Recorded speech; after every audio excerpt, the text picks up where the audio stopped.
Hello, and welcome to Jason Cavness Experience. I'm your host, Jason Cavness. The Jason Cavness Experience is brought to you by Cavness HR. At Cavness HR, we provide HR to companies of 49 or fewer people. And we're currently providing no-cost employee handbooks and HR policies to companies in Seattle. Guest today is Jeffrey Cheatham II. Jeffrey, thanks for being here. Thank you, Jason. Thanks for having me. So first question, do you happen to know how it came about? Because I'll tell you, hey, scoop it a little bit. Oh, okay. Yeah. Right here? Good? Yeah. Actually, let me accept just the camera real fast. Okay. Cool.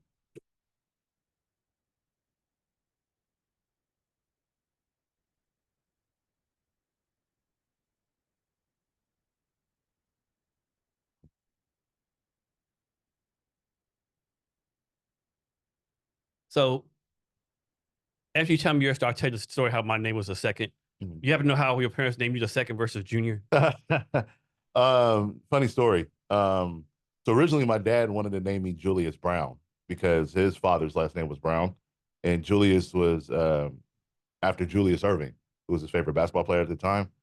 And when he decided to name me after him, my dad's name was Jeffrey Cheatham, of course. He wanted to name me the second because he knew that I was going to be something special, and he always read about how royalty would be the second, the third, the fourth, the fifth. So he put that pressure on me and make sure that I'll be worth something or make myself something. So he named me Jeffrey Cheatham the second and not Junior. So my son's story is kind of the opposite. So my son's being born. I didn't want to be named Jason because, like, another whatever. Yeah. And because I mean, at that time, it was like Jason Jr. I mean, juniors, right? Mm. Every junior I knew at the time, what I could refer to was a fucking bitch, right? just a piece of shit, right? I didn't want to like jinx my son, and my wife like, well, Jason second. Okay, we'll go for Jason second, right? Yeah. So the reason why my son not junior because every junior I knew at the time, everywhere was like a bitch, not doing anything with their lives, Right. a criminal, a drug addict. Okay, so you didn't want that title attached to you being a bitch. I don't want to, yeah, so I had to say the second, yeah. Yeah, there you go. So what do you do to take care of yourself? You're doing a lot, which we can dig into later, but what do you do as far as like physical, mental, spiritual, all that kind of stuff? I love hiking, man. Like I like walking outdoors. Just like we missed out on the whole Northern Lights thing. I just love nature, dude. Like every chance I get, I'll take a hike around Washington. For the past few years, I've been doing that.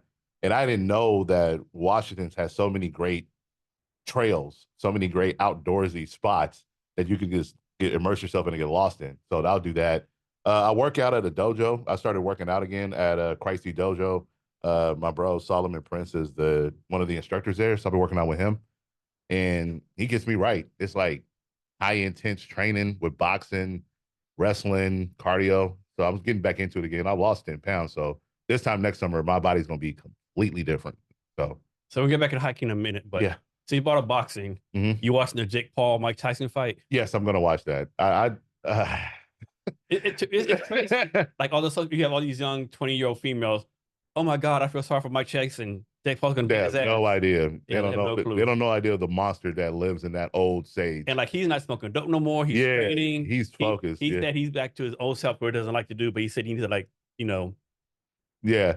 Like seeing his videos on Instagram, yeah. I'm just like that monster's still there. Yeah. Because once you have that monster, you never lose it. Yeah. And I don't think Jake Paul really knows that what he's gonna get into, because we know how Mike Tyson grew up, Catskill, New York, I think what it was, and it grew up in very, very harsh conditions. Yeah. So you don't really see too many suburban kids beat up hood kids. No, you don't really see that too often. You know what I'm saying? No. And but Mike can go to a different place. He can go to a different place mentally and give a damn about the boxing ring. So I'm just waiting to see that. It don't matter that he's damn near 60. Yeah. That beast is still in there. So I mean, Jake Paul better hope that Mike Tyson don't have a taste for ears no more. Yeah, I know. I hope he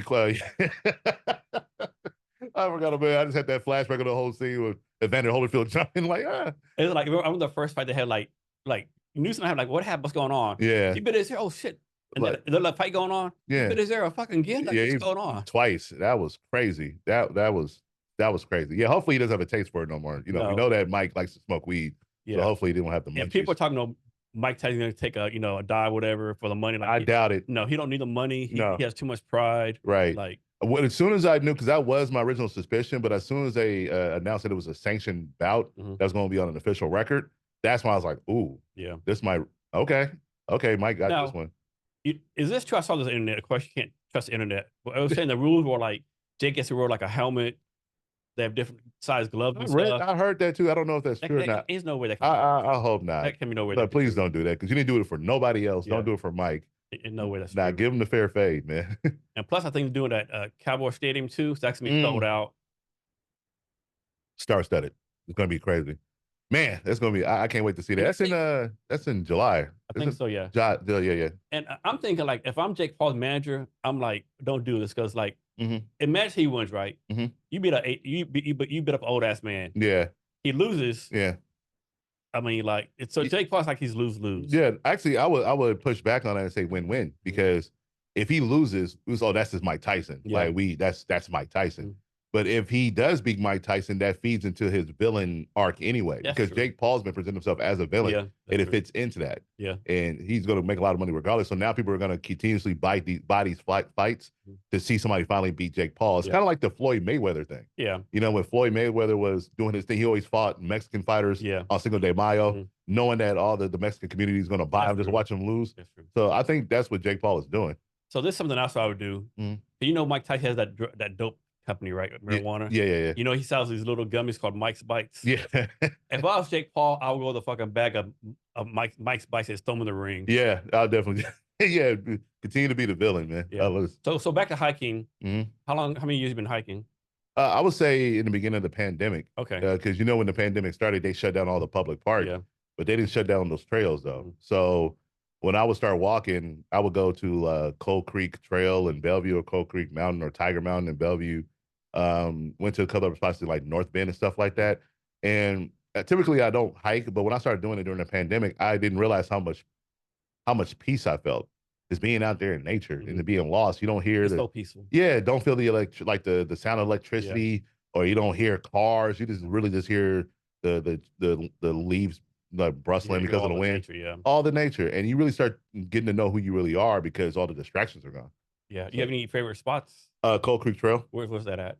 It's in Bellevue. Okay. It's in Bellevue. Don't know the address. I don't know how to get there though, but I don't know the address. Coal Creek Trail. I also like Seward Park because I grew up around that area. Okay. Love that. That's for the Audubon Society, is that right? Yeah. I did. I forgot the name of this one spot in North Bend. It's like a short trail, but it's like a beautiful waterfall though. Yeah. I forgot. I don't want to say not Twin Peaks, but something like that. It's in North Bend though. I can't think of the name. There's a hiking trail. I think it's Ho Chi Minh walking trail. Supposedly, you go to the spot. It's like the most quiet spot in the world, right? There's no man noise there, right? Oh, you wow. can't hear planes, can't hear anything, right? What's the name of it again? I think Ho Chi Minh Trail. Oh yeah, I'll get the name from it when we're done here because I want to try that. I'm trying to take me and my kid to all these spots. Yeah, I did Longmire Trail, Mount Rainier, maybe a month ago. That's pretty fun. Oh yeah, I heard that was a good one. Yeah. I still haven't done Rattlesnake Ridge though. I know that's a popular spot. Yeah. I do want to do that though. But I like to go to trails that not too many people frequent because I just like to be by myself and just walk and get lost. Yeah, one thing I try to do trails like on Thursday or Wednesday, right? Because you go on Saturday or Sunday, so the rest would be like, damn, no parking, no this, no that, you know. It's insane. Yeah. And also it's affordable too. I mean, going on a walk, you take it to exercise. Yeah. Because, gym prices, everything's going up. So if I could just get my little cardio in by going on a walk and not spend an extra $1 on it, then I'm going to do that. And the gym is like all these, everyone's recording themselves in the gyms, right? Yeah. Who's on the counter, they fucking get mad at you. Like, yeah, that happened to me at LA Fitness like 3 weeks ago. Like some dude had like 3 camera pods set up near his bench press. He was only benching like 135. Yeah, I was like, at least put on 3 plates if you're gonna record yourself. Like, make it worth it. You feel me? And I walked in front of him because I was gonna do some lat raises, dumbbell lat raises, and he was like, "Hey man, you might want to do my shot." And I just gave him a look because it's like 7 o'clock in the morning. I'm like, dude, fuck you. Fuck you. Yeah, like fuck off, man. Like, what are we doing? Like, is your last name Fitness? Yeah, right. Yeah, right. Are like, you related to Miss LA Fitness? Yeah, like what are we doing? And I don't understand. Like, no, I understand the celebrity culture that everybody feels like they can reach out to by becoming influencers, but now it's starting to interfere with everyday life. Have you ever like just drove around, walk around just the city, and you just see people rehearse skits? Yeah, and it's like it's such a weird thing just to be like just to witness. It is. It's like this is where we at right now. I know. Of course, you got to start from somewhere, right? But sometimes it makes you laugh. These people, like, I'm an influencer. You have like 35 followers, right? Like, I know you got to build your stuff up, but you're like, yeah. Yeah, and also my other question is, what are you influencing? What are you trying to influence people to do? Yeah. If you're an influencer, that means that there's a mission or there's a goal that you want to influence people to go towards. But what is that? Yeah. And I don't really hear that question get asked to people who want to be influencers. what are you trying to influence? Yeah. Like drinking, I'm gonna be under the influence of Yeah. alcohol. Yeah, exactly. That's a But good me point. watching your video, what I'm gonna be under the influence of by watching your videos. Yeah. So So, you started something called the Seattle Urban Book Expo a while ago, right? Can you talk yeah. about that? Oh man. The Seattle Urban Book Expo, it happened by accident. My journey as a self-published author, I write children's books. So I'm a self-published author writing children's books. And when I got started, I didn't know where to go to. I didn't know where to go to get the advice that Were I you need. were you already an author before you started the expo? Yeah. Okay. Yeah, for 2 years prior to I started it. I published my first book in 2014 and I started at SUBE in 2016. Um, it took me about a year and a half to learn how to publish my own book because I did it the DIY route because I didn't know where to go to. There wasn't any information about self-publishing back then. So I had to learn it myself. And once I did, I published my first book, The Family Jones and the Eggs of Rex. Everybody liked it. And so I followed that up with my other book, which is called Why Is Jane So Mad? And with Why Is Jane So Mad, I heard that you needed to do a book launch party. And I was like, okay, cool. So I learned what that takes, what you need to have. But then I made a choice. Let me backtrack. When I self-published my first book, I was invited to go to a book expo out in Toronto, Canada. It was the Toronto Urban Book Expo. And shout out to my homegirl Stacy Marie Robinson. That's my homegirl now. She runs that out in Toronto, Canada. Went out there, loved the whole experience of the Toronto community. I learned about what Afro beats was, what soca music was, what calypso was. And I love that energy for that kind of book fair because typically book fairs are not as lively as what I experienced. So when I went out there, I had the idea of my book launch party for Why Is Jane So Mad to replicate what I experienced in Toronto. And so I asked Stacy, hey, do you mind if I call it the Seattle Urban Book Expo as with me paying homage and respect to what I experienced out here? And she gave me my blessing. She gave me the blessing to say, yeah, you can call it Seattle Urban Book Expo. And that's how that happened. Went to Black Dot, when the Black Dot office, which was on Union Street in the CD, hosted it there, invited 7 other authors to attend, and we had a great time, had a great experience. And it was something that I didn't realize that the city and the community needed, is to see Black authors in that in that light. And that's where it started from. And I think if I remember correctly, when you started this, you had doubts of being able to find enough Black authors in the Yeah. city, right? Can you Yeah. talk about that, how you found them and how the process worked? It's like the whole "if you build it, they will come." Because when I started, I didn't meet any other authors when I first got started. I was looking, Googling, YouTubing, searching, and all that. I didn't know any other local Black authors. But as soon as I came up with this idea to do the Seattle Urban Book Expo, then when I was like, hey, I'm looking for Black authors, then that's why I started meeting all the ones. You know, like Nairi Osler, Emily Imani. And these Yeah. authors, they're all kids authors. They could be any No, kind of different genres. kind of genre. Okay. Yeah, different. I wanted to have a spectrum. I wanted something for everybody to attend. Like I'll do children's books. Nairi had a debut book. Sorry, Nairi, if I get the name wrong. It was Retribution was her book. It was like a fiction story. Had another lady, her name was Kai Storm, which is like an erotica book. So I wanted to show that Black literature wasn't a monolith. I wanted to show that where we can like be in different genres too, and still be entertaining as well. And I was blessed to do that with the first Seattle Book Expo And how many years has that been going on? since 2016. Okay, so Oh, every year. shit, it's only 10 years. Oh God. And is it the same location each year? No, it's different. I wanted to touch different spots of the city. The first one was at Black Dot, which was on 24th and Union at the time before the construction happened. The second one was at Washington Hall. The third one was at El Centro de la Raza, or El Centilla Cultural Center. The fourth one was at Northwest African American Museum. The fifth one we went back to El Centilla, El Centro de la Raza, where we had a whole block party on Beacon Hill, in partnership with the city of Seattle. And the sixth one we had it at Axon Stage. Okay. So I'm taking a bit of a break because I just entered a partnership with Axon Stage Theater, where we're going to be their literary department, and we're finalizing the terms and details of that.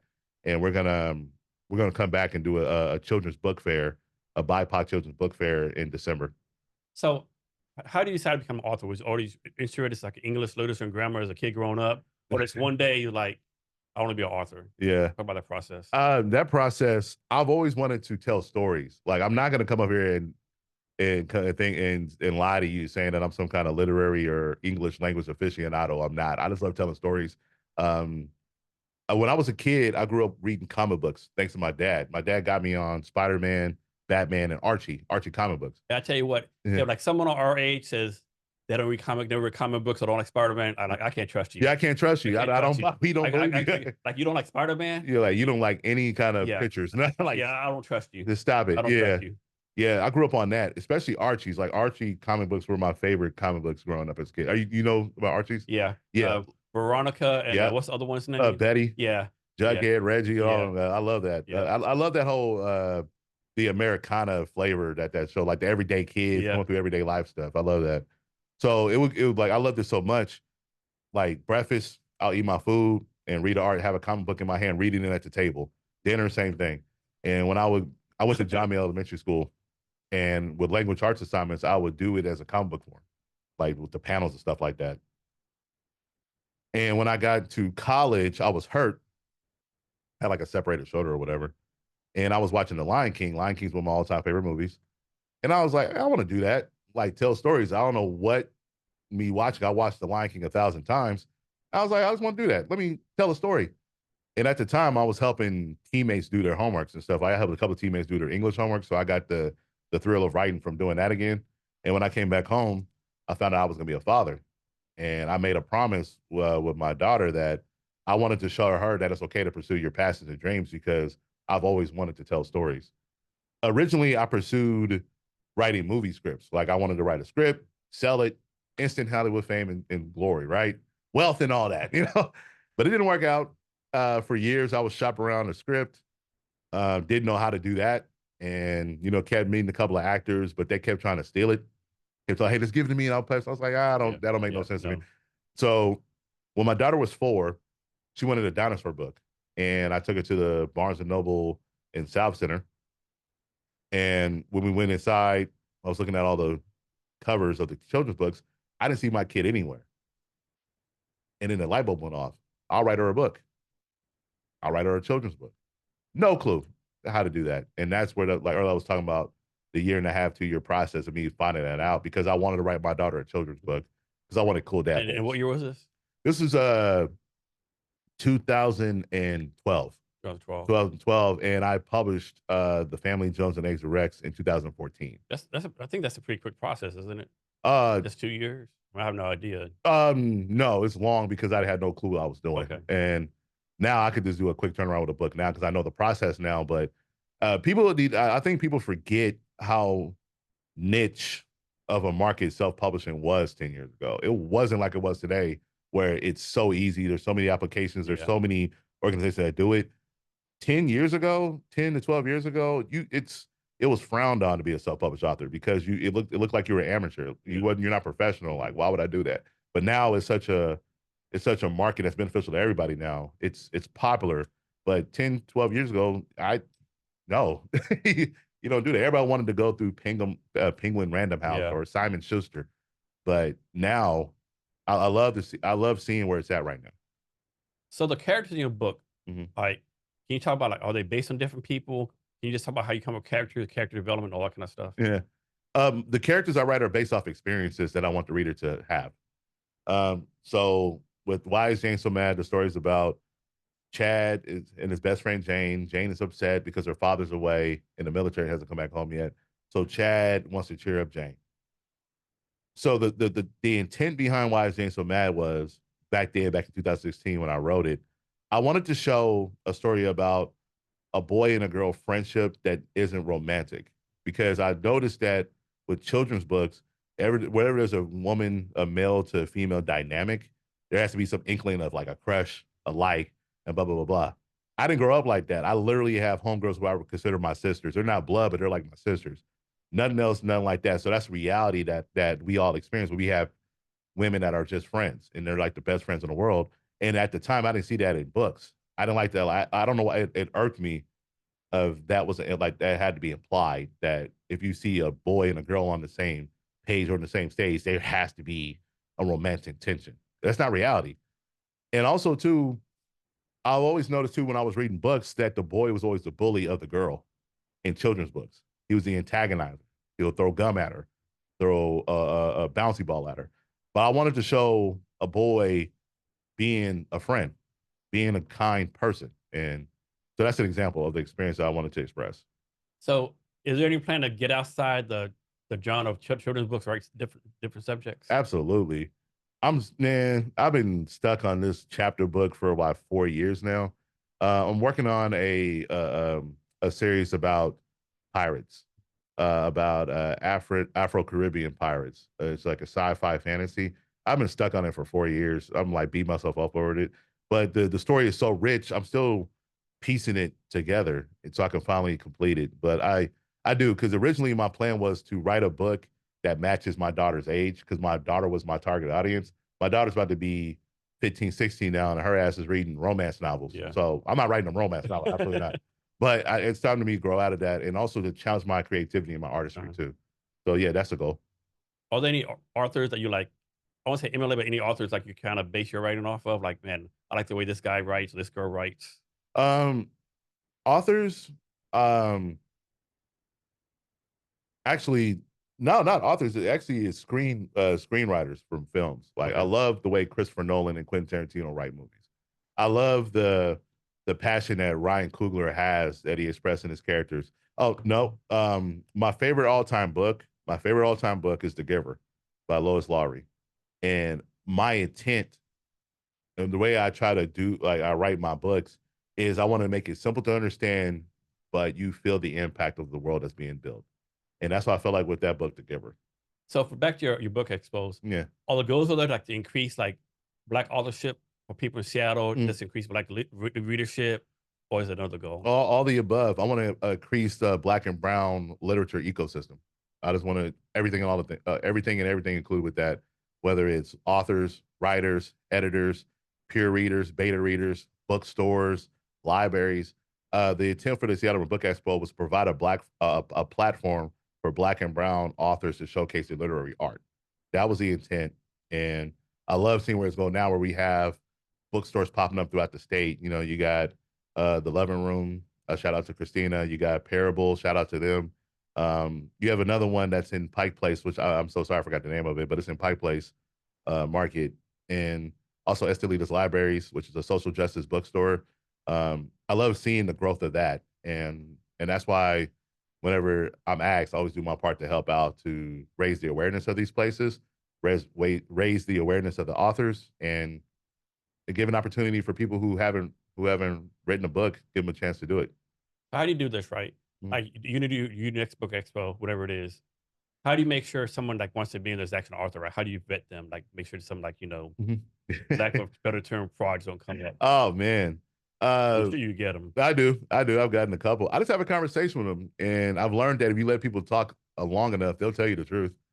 And I don't like. And my thing is, I don't try to come across as like a gatekeeper or an expert. I'm just a dude that wants to have a good time. The way I do my expos is, if you trust me enough to pay a vendor fee or to pay to be a part of the event, I'm gonna give you the best opportunity possible to be successful.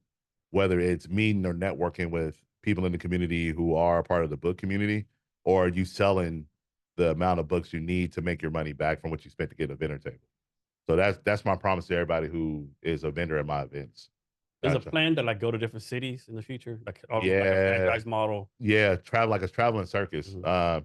I'm trying to be like a, a upbeat version of the Scholastic Book Fair. Okay. Like I want that to happen because where everything is going on, the world is turning towards, AI, science and all that stuff. People still have an affinity for books, and I want to do my part to keep that happening because there's nothing like the escapism you feel when you immerse yourself in a story. Nothing like it. Is there like a typical career path for a book writer, or is this off this different place? It's Like, different. yeah. It's different. Like my career, my path is not typical. Started off as a college football player, grew up in the Central District area, read comic books about an all white school that I love so much. Went to a school in the Bay Area, got hurt, watched a Disney all time classic movie, and got the urge to create again. And then when I became a father, I wanted to write children's books at 6'2", 300 pounds and break the stigma. So for each of your books, like I make this up for you. You write your next book, right? When you start Yeah. the book, do you have like, do you start as a goal of mine? Like when people read this book, I want them to feel like X, or I want to do X. Is there like a certain goal for each book? Yeah, so I have a model. You ever heard of the hero's journey formula? So, I mean, there's many different variations of that formula, but I came up with my own, and it helps me out a lot to map out my stories. It's someone looking for something and is having difficulty finding it, and that difficulty finding it is the obstacle or the climax that needs to happen in the story, and that's what I base my storytelling off of, and also what I want the readers to have a conversation about, because I always try to have a universal message with the stories that I write, that it's not just a race thing, it's about a human thing, it's a human experience. It's so to the point where you can, all my characters are Black, African American, or BIPOC, but you can easily, substitute them with a white person and the message will still be the same. So when you start to write a book, Yeah. is the goal, I'm making this up, is the goal, is like, suppose you have your idea of what you want to do. Yeah. Is it to like, as soon as that goal is met, it could be done in 20 pages, it's done in 20 pages, or is the goal like, I need to write a 300-page book and make it tell 300 pages? I got you. If I decide to write a book or a novel, it has to be a certain word count, a certain page count, and that's where I use the hero's journey formula to help structure how to not stretch it out, but how to make the story flow enough so that way it does fit 300 pages, 400 pages. But it just depends on what kind of genre I want to write to. But yeah, there's a discipline that comes with that.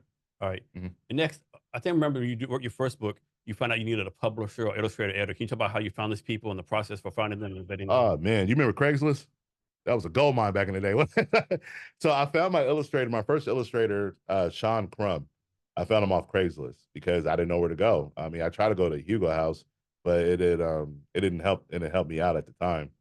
So I went on Craigslist, and I was just, it was children's book illustrators, and I had a list of all these people. And then when I saw Sean Crumb, I liked what he did. I liked the way he illustrated. Like, so, spoke to you. yeah, he spoke to me. Yeah, and so I reached out to him, and he lived in, I want to say, Cleveland, Ohio.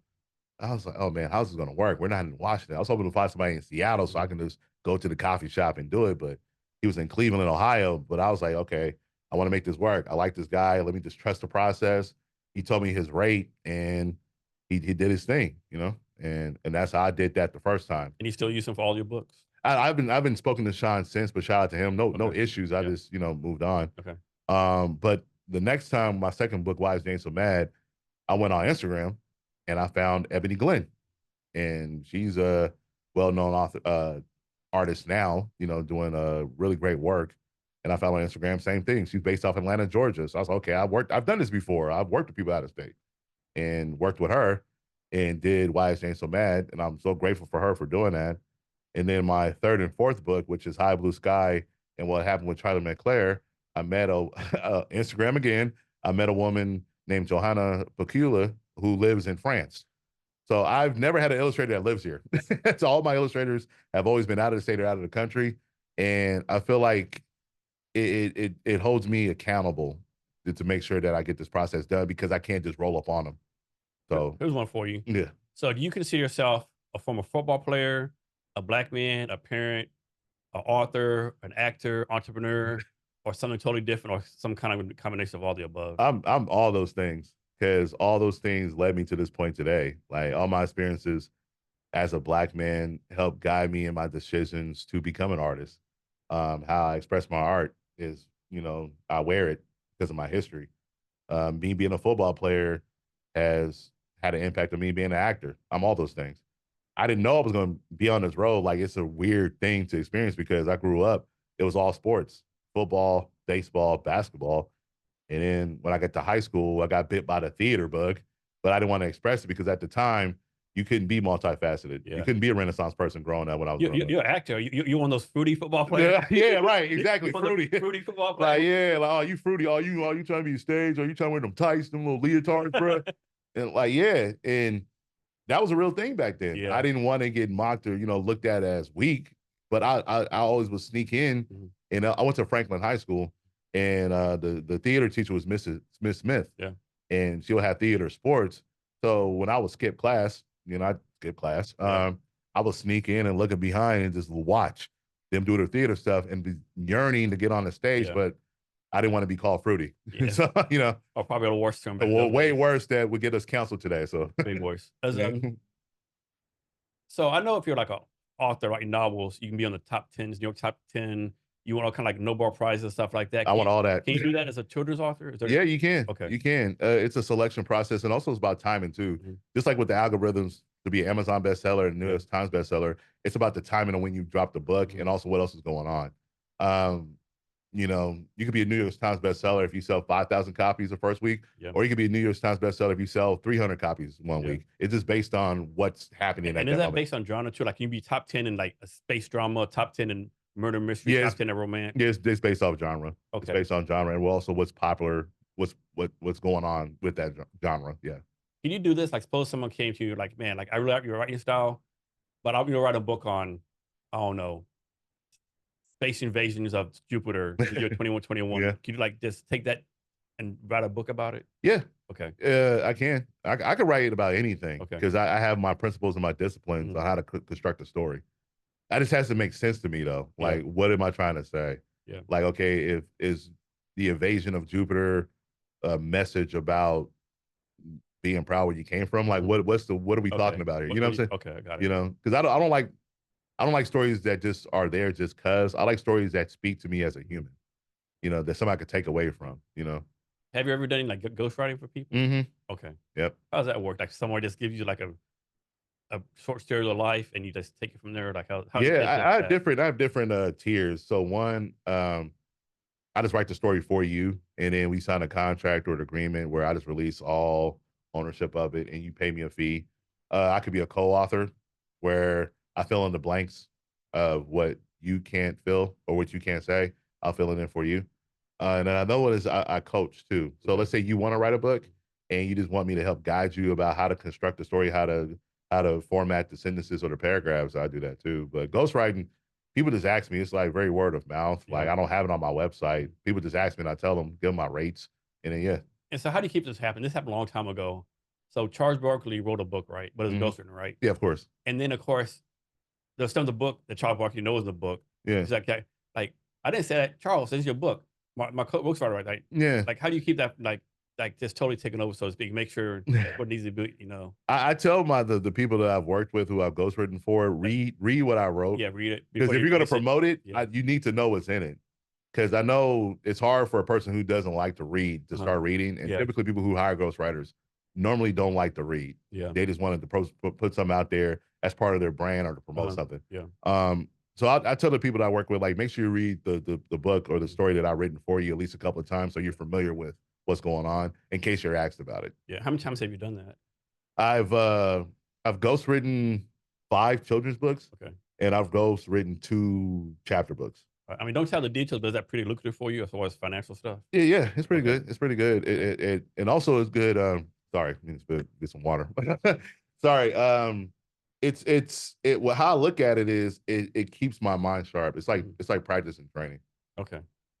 Mhm. So next, you talk about having people write books. You have a workshop called We Finna Write This Book. Yeah. Is that like a monthly workshop? Once a balloon? It's a quarterly workshop. We finna. I named it that because of that's how I talk. That's how I grew up talking. We finna go here. We finna go there. We finna do this. We finna do that. We finna the Writers Workshop series, and there's 3 of them. Is we finna write this book, we finna publish this book, and we finna sell this book. And it's just based on all the knowledge and work I've accumulated throughout the years of me going through the trial and error. And I decided to create a workshop series for those that want to publish their book to come to my workshop and learn how to do it. You know, we finna write this book. I'm taking your idea and turn it into a novel, a 30 chapter novel. We finna publish this book. I tell you the pros and cons between traditional publishing and self-publishing, the good and bad and ugly that comes along with that, the things you're gonna need. And one of the phrases I say in my we finna publish this workshop is it's easier to sell it when you own it. And I'm talking about the legalities, like the publishing rights, the copyright, the trademarks, all that stuff that people who get into this industry don't know about because you just want to write a book. And people still don't view publishing book as a business because it's not a business that is normally spoke about. It's not talked about the ins and outs of the industry. We finna sell this book. I just share my tactics how I sell my books. I've sold to date 14,000 copies of all my books. You know, on a larger scale of things, that's not a lot compared to like the But you pretty much get all the funds because you're self-published, right? yeah. So not like you went through like Penguin House, they get like 80%. No, You get most of it, right? yeah, I get most of it. Yeah, 70%. So that's So like the old school where like when like before Master P started selling records out of the album, record companies got like 80%, Master P got like 95%. yeah, Make more money by selling less albums. So with you, you make more money by selling less books, I would think. yeah. And like with self-publishing, you get up to 70% of royalties. And with traditional publishing, depending on who you work with, you get between 8 to 15% of your royalties. But you have a larger network of people that you have access to if you're traditionally published versus self-published, because you have to develop and build that network yourself versus working with a publishing house that's been around for since 1890, who's established their ecosystem. And you've done five books so far. I've done five books and one comic book. So have you found, you might not track this, but have you found like I'll make this up. Like from book one to book two, 80% of people rebought it. Book three, 80% rebought. Like, do you see you have repeat customers to all the books? Yeah, that's my weak point is tracking. Okay. Because my approach has always been whoever wants to buy it. Yeah. I'm starting to implement the business aspect of it like now of customer details. That means something demographic. good. Like like I bought your book today. Yeah. Hey, Jason, I have a new book coming out. Your preferred customer is 10% Yeah. off or something like that. You know, well, I don't know. Yeah. I have a newsletter that I send out like once every week if whatever I've got coming up, whether it's a book event, whether it's an event that I'm hosting, or whether the book is coming out, or a book I'm recommending. I do have a newsletter. So if this thing we finna write this book, is a certain age requirement? Like you have to be a 10 and above to be there, 13 above, or anyone? Anyone. Okay. I've had I collaborated with the Seattle Public Library. I hosted 2 of the workshops at the Douglas Truth Library in the Central District, and I had kids in that class for we finna write this book. So it's just whoever wants to write a book and you believe that I have some valuable to teach you, sign up. And for these finna you write your book workshops, is it like, do you pay a fee for them to come, or they rather book you the percentage of the sales from it? Like, how do you make money? Or is it, It's a fee. Oh, this is just a terrible thing. So it's a fee. It's a fee. Okay. Yeah, it's 25. Okay. 25 per person. Okay. You know, an investment in me, and I invest my knowledge into you. So it's $25 per person. And I'm on my third one right now. I'm about to pick a date for we finna sell this book. And you change this at a different locations too? Yeah. Okay. This one we finna sell this. We finna sell this book's gonna be at the Scene in South Park coffee shop. Do you ever do anything down in Tacoma? I need to. I've been asked that a lot to go to Tacoma, but I wouldn't. I would love to go to Tacoma because that's where Parable is, and I've worked with Parable a couple of times already with different things. They're great.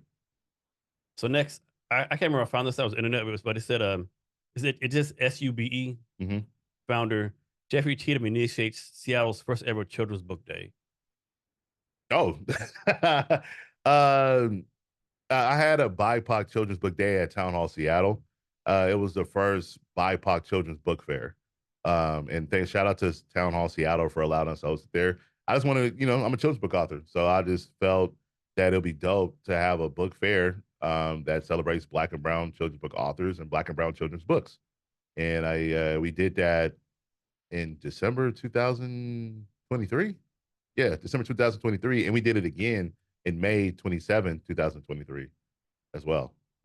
So yeah, that was a great time. Got partnership with Como, Town Hall Seattle. The Seahawks looked out for us, and we had about 16 to 20 authors, all writing children's books, including two kids, two adorable little girls, Sanaya Parrott and Sana Vanuth, 2 8-year-old and 10-year-olds, I want to say.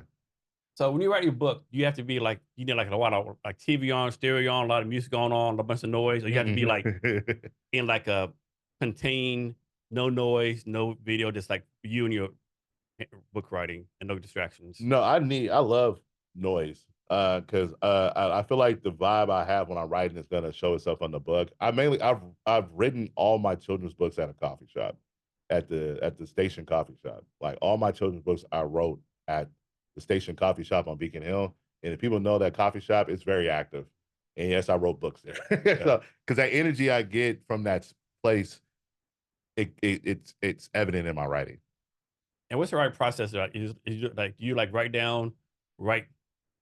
like 4 straight hours? Do you write for 20 minutes, get up, walk around? Like what's that process? I was struggling with that. I thought you had. I'm gonna schedule out 2 hours a day. That was based how I feel. Like if I can only do a page one day, I'll do a page. But if I'm in the writing groove and can knock out 10 pages, I'll do 10 pages. It's based on what I'm feeling and what I have to say at that moment. It's really based on that. It's very up and down. You know, all I know is I want to write something today. So I'll sit there, look at the paper, and write it, and I'll just let my pen keep going if it wants to keep going. I don't really have a particular set hour of how many hours I should be doing it. Does like the way you feel, like the mood you're in, like suppose you're angry, you write better, you're Mm. sad, you write angry, does that have any impact? Yeah, it does. When I'm like turned up, yeah. When I'm angry, happy, sad, or I have something I want to say based on what I've experienced or what I'm experiencing, all right, it helps out. It really triggers something. It does. And how do you come up with ideas? Like you might be somewhere, an idea comes up, just put it on your phone or something. Like how do you do idea generation? Yeah. So I'll tell you how I came up with what happened with Charlie McClare. Um, it was during the whole Mike Brown situation. And I remember that interview with that cop that killed Mike Brown. I don't know if that was just my imagination or my hallucination or it's what he actually said. But while I was watching this interview, he said something like he felt like Mike Brown was a big bear. And I was just like, this is a grown police officer, man, calling this kid a bear. And I was like, okay, I'm gonna make bears look harmless then. Since you think bears are intimidating, I'm gonna make a bear look harmless. And that's where I it's mean, a real ass bear is fucking yeah, intimidating. I realize bear is intimidating, Yeah, but in but a what human happened, being, no, no. yeah, but what happened with Charlie McClare, Claire the bear, what happened with Charlie McClare is a story about Charlie the canary is flying through a forest and he meets Claire the bear, and Claire the bear teaches Charlie how to not judge animals by their appearance. And that story was inspired by the whole Mike Brown situation. So stuff like that is what would activate me writing. It's So like, so you do like writing ideas like 24/7, always coming in oh, like different absolutely, ideas. yeah. So how do you like decipher this might be one to follow up? This is like too fucking crazy to write about. Like, how do you do that? How I do that, I based on what's going on around the time and what is contemporary and what needs to be said for me. Um, I wouldn't write what happened with Charlie McClare right now because that's not what's going on right now. Even though it's still on the undertones of American society, the whole Mike Brown stuff with police brutality and all that. But I wouldn't come out with that right now. I'll just base it off of what I want to say, and I'll just use the story and characters to convey my message. So what's a book you want to write about? Say it's like passion project, has nothing to do with making money. The societal stuff has nothing to do with anything. It's just a book that you want to write. But you know what? I maybe not need to write this because I'm not gonna make any money. It's not really worth it. What's a book like you just want to write just for the fun of it, so to speak? Man, I want to write. I should got this copywritten first. I do want to get more into the fantasy sci-fi genre, but I want to make it grounded though. I don't want to be too over the top about it. Like I told you, I'm writing a story about pirates, Afro-Caribbean pirates. Um, I'm a big fan of mafia, Italian mob documentaries and movies. I love Goodfellas, love The Godfather. I don't know why. I think it's because of the power, the hierarchy of the Italian mob, gangsters, all that stuff. Like I love watching. There was a show that came out on the channel Spike called Gangland, where they do like a documentary style following of like different gangs around America and how big, bad, crazy, and dangerous they are. I love watching that stuff. So maybe a story, something along the line about gang life, mob life, but make it fantasy based. So yeah. So next, talk about your partnership with Nintendo. How'd that come about? Oh, so as an actor, um, I'm I'm signed through TCM Models and Talents. I've been acting. I've been seriously acting since 2018. Stage theater. My path has led me to perform in Copious Love Productions, Langston Hughes, Acts on Stage Theater. I really didn't, learn my craft for real until I got to Acts on Stage Theater. So shout out to Michelle Lang Raymond and Isaiah Anderson Jr. and the whole Acts on Stage family. They really taught me what being an actor is all about. The show that I was casted in for Acts on Stage was called Pipeline. Pipeline is a great story. It's a story about the how the school and prison pipeline is affected by the relationships of the everyday people associated with it. When I did that show, a person that knows me recommended me to a talent agent at PCM Models and Talents. They did, email. It was like, hey, we heard about you. Let's meet up. I went over there and did an audition for them. They liked what I did and they signed me. And it's been fantastic work for them so far. And with the Nintendo job, they just told me that Nintendo was going to do a commercial, and they're looking for people, and to go to an open call. Went to open call, thousands of people there, Yeah. thousands Yeah. of Of people. course. Yeah. I'm like, I ain't gonna get this damn Yeah. role. And the thing that messed me up, right? One of the requirements was you had to wear a all white T-shirt. I didn't have all white T-shirts. I literally had to stop by a local convenience store mart and buy a T-shirt. I was almost late to the open call, so I put my name down, went around the corner, put the T-shirt on, and then they called me. But one good thing about it, somebody heard say, "Aren't you Jeff?" I was like, "Yeah." No, they just called you. Oh shoot! So good thing that person told me that, otherwise I'd have missed it. Went in there, did the audition, and a couple of weeks went by, and they told me that I got it, and they wanted me to film, and we filmed a bunch of stuff and took some pictures. So So yeah, only thing I saw were you like with the Nintendo control. Was there other stuff that's out there that yeah, Nintendo Switch. It was a couple of games that I was playing. They had us film. I was actually playing the games too, because typically they were asking me if I knew how to play, and I was like, man, shoot, I'm a kid from the '90s, bro. yeah. Like, come on now. Yeah. So I was literally playing the game as they were still setting up the film, and I was into the zone playing Yeah.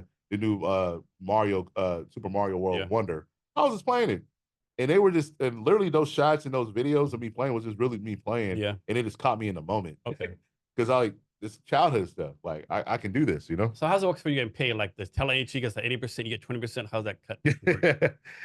They do get a percentage, but it's not like that though. Okay. It's Pretty more kind of more fair. it's just way more fair. It's way more fair than that. And by belonging to talent agency, they give you like a retainer fee each month. They pay money each month, or you only Yeah. get paid when you go do something. It depends on the job. Okay. It depends, like it's of the job. If there is a residual, Mhm. you get a residual, or if it's just like a one-time payment, you get a one-time payment. This is based on the job.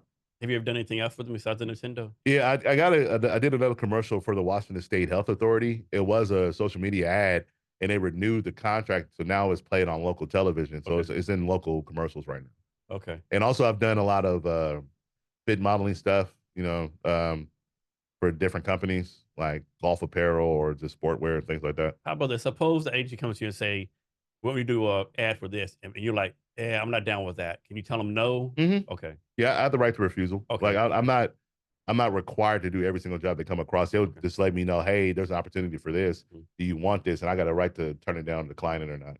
Okay. Mhm. Nice. So how did the acting bug start? That came after being an author, right?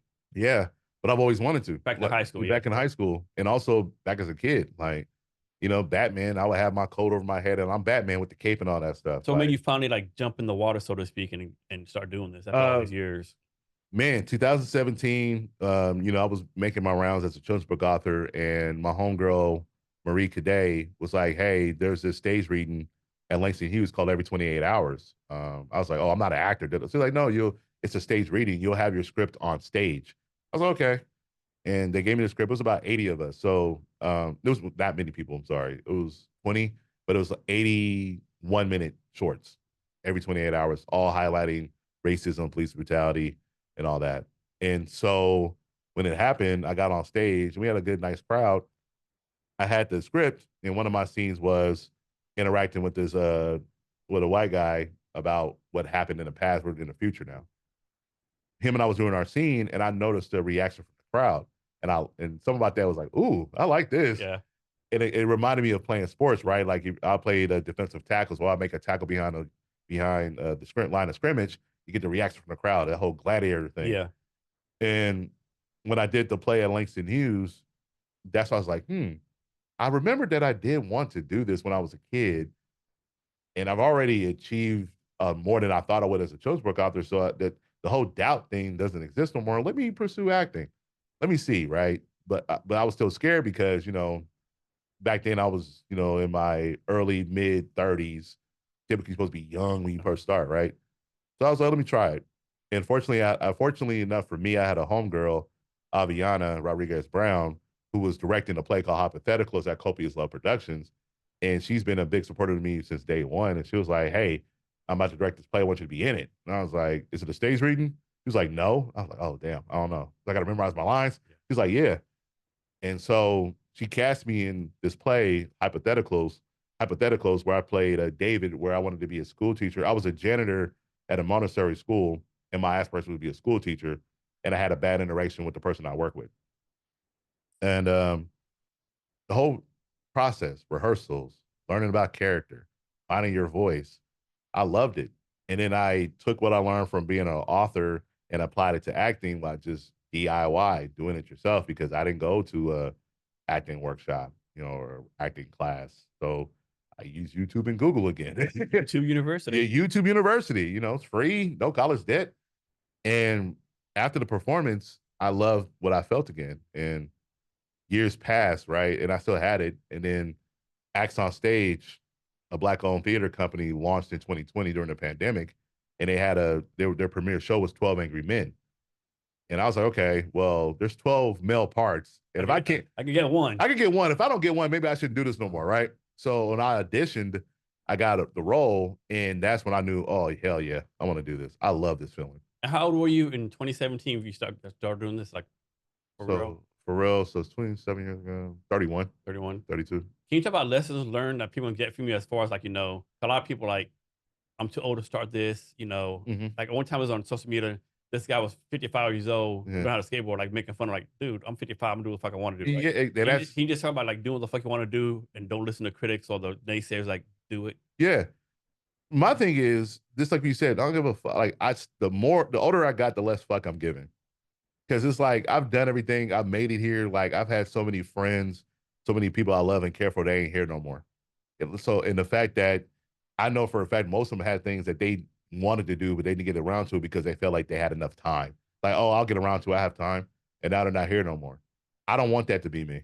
I don't want my experiences to be like the whole shoulda, coulda, woulda, or like, I mean, life is life. You don't know what might happen. I might get in a car accident and I'm paralyzed. I might get hit with some kind of viral infection and I'm blind.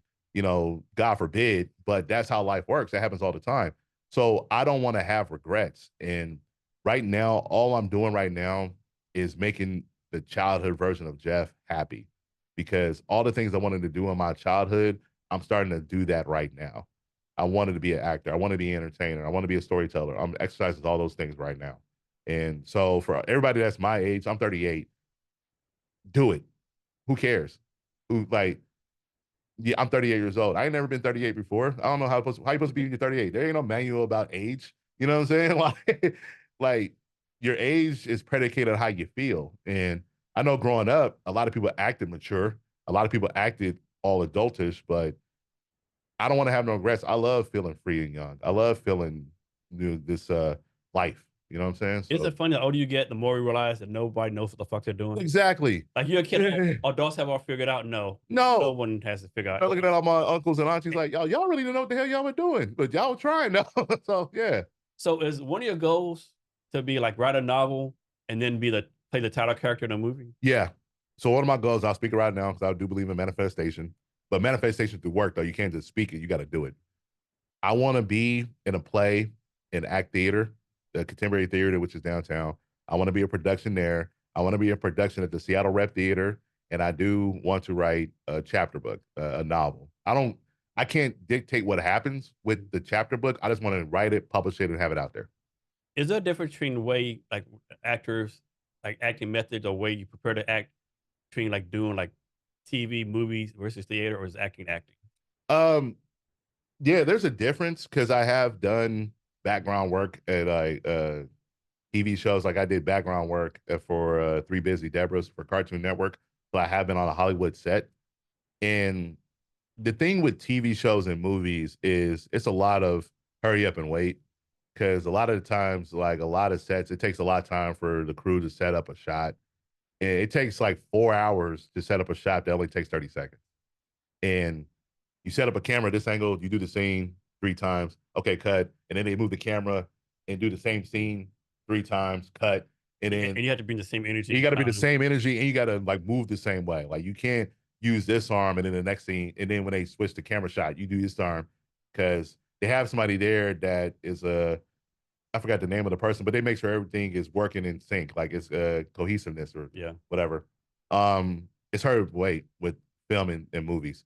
Theater, it's game time. Yeah. Like you rehearse all those months, but when it's time for show, you have to hit it straight through. Like because you got live people watching you. You can't say, oh, time out, I need to take a break to get myself. No, you got to be like there. So you got to be more in the moment on stage than you do in theater, because more on stage than you do in film and TV shows, because TV shows you do have cut, you can go and Yeah. get yourself together and come back. But You're like, oh, theater, you be like, oh, shit, I forgot my lines. yeah, Let's redo it. yeah. Or I forgot my lines. Oh, let me go. Hold on. Give me the script real quick. Yeah. To be or not to be. But in theater, you can't do that when the show starts. You gotta. So I think I love the intensity of preparation that comes with theater more than it does with film and TV. Is there like a bucket list of place you want to perform at, like Broadway or like Madison Square Garden or something like that? Honestly, dude, I really Seattle rep Mhm. or act theater because that's where I'm from. I've seen those places. Hell, Shot in the Dark, Fifth Avenue Theater. If I could hit all three of those spots, I'm good. If somebody from Broadway wants to do it, of course I'm gonna take the opportunity. Yeah. But my sights on those three places is act theater, Seattle rep theater, and Fifth Avenue Theater because to me that represents that I truly do belong. That I truly do belong here because 5 years ago, I had no idea that this would even be like possible that I'll like be able to grace those wonderful places and productions. So like, of course, I think people think of Broadway as like the king, queen of the Broadway Hmm. stuff, right? Hmm. But how is like from your point of view, how is the Seattle theater thing seen? Is it coming up? Is like new? Talk about that. Oh man, I'm learning more about it. It's prestigious too because a lot of cats from New York come over here to be a part of productions over here in Seattle.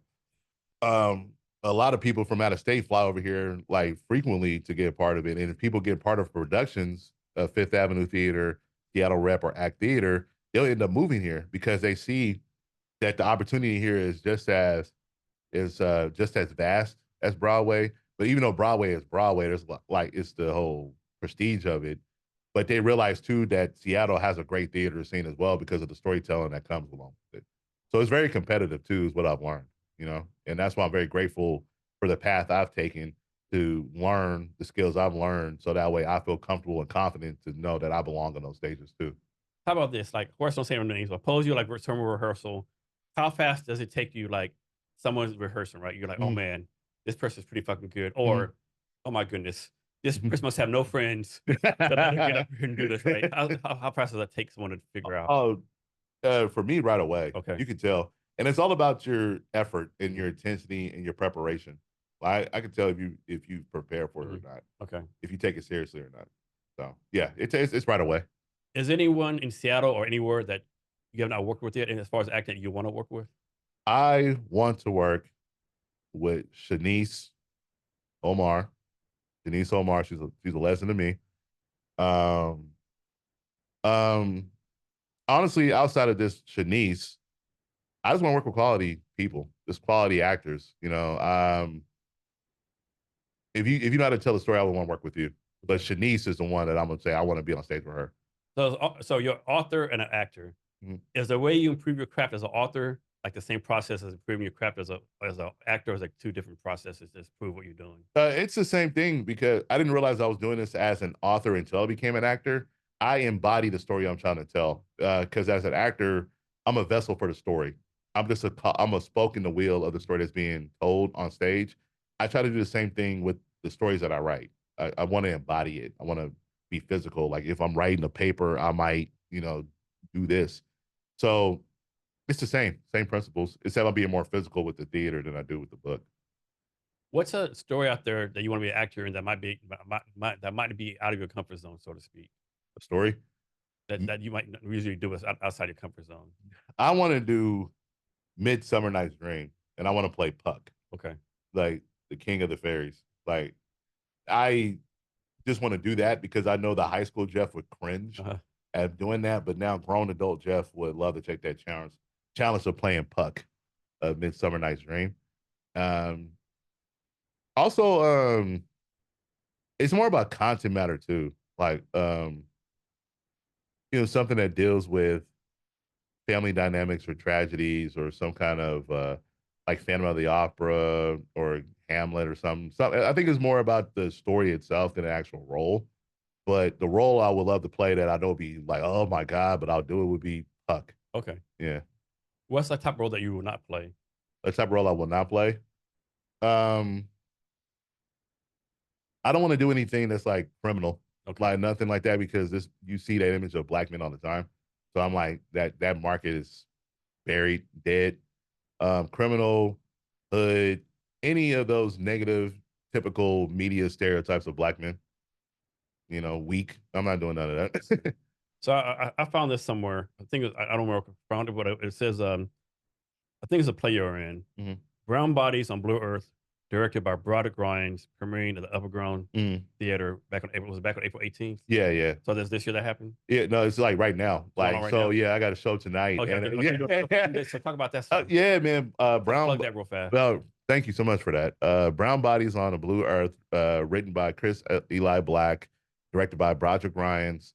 It's a story about a dystopian Earth, but from a Black perspective. So the world is it's burning the hell up because the sun is real close to the Earth now. So most of the Earth is scorched. So it's a story from the perspective of 5 survivors of this apocalypse. My character is Simeon.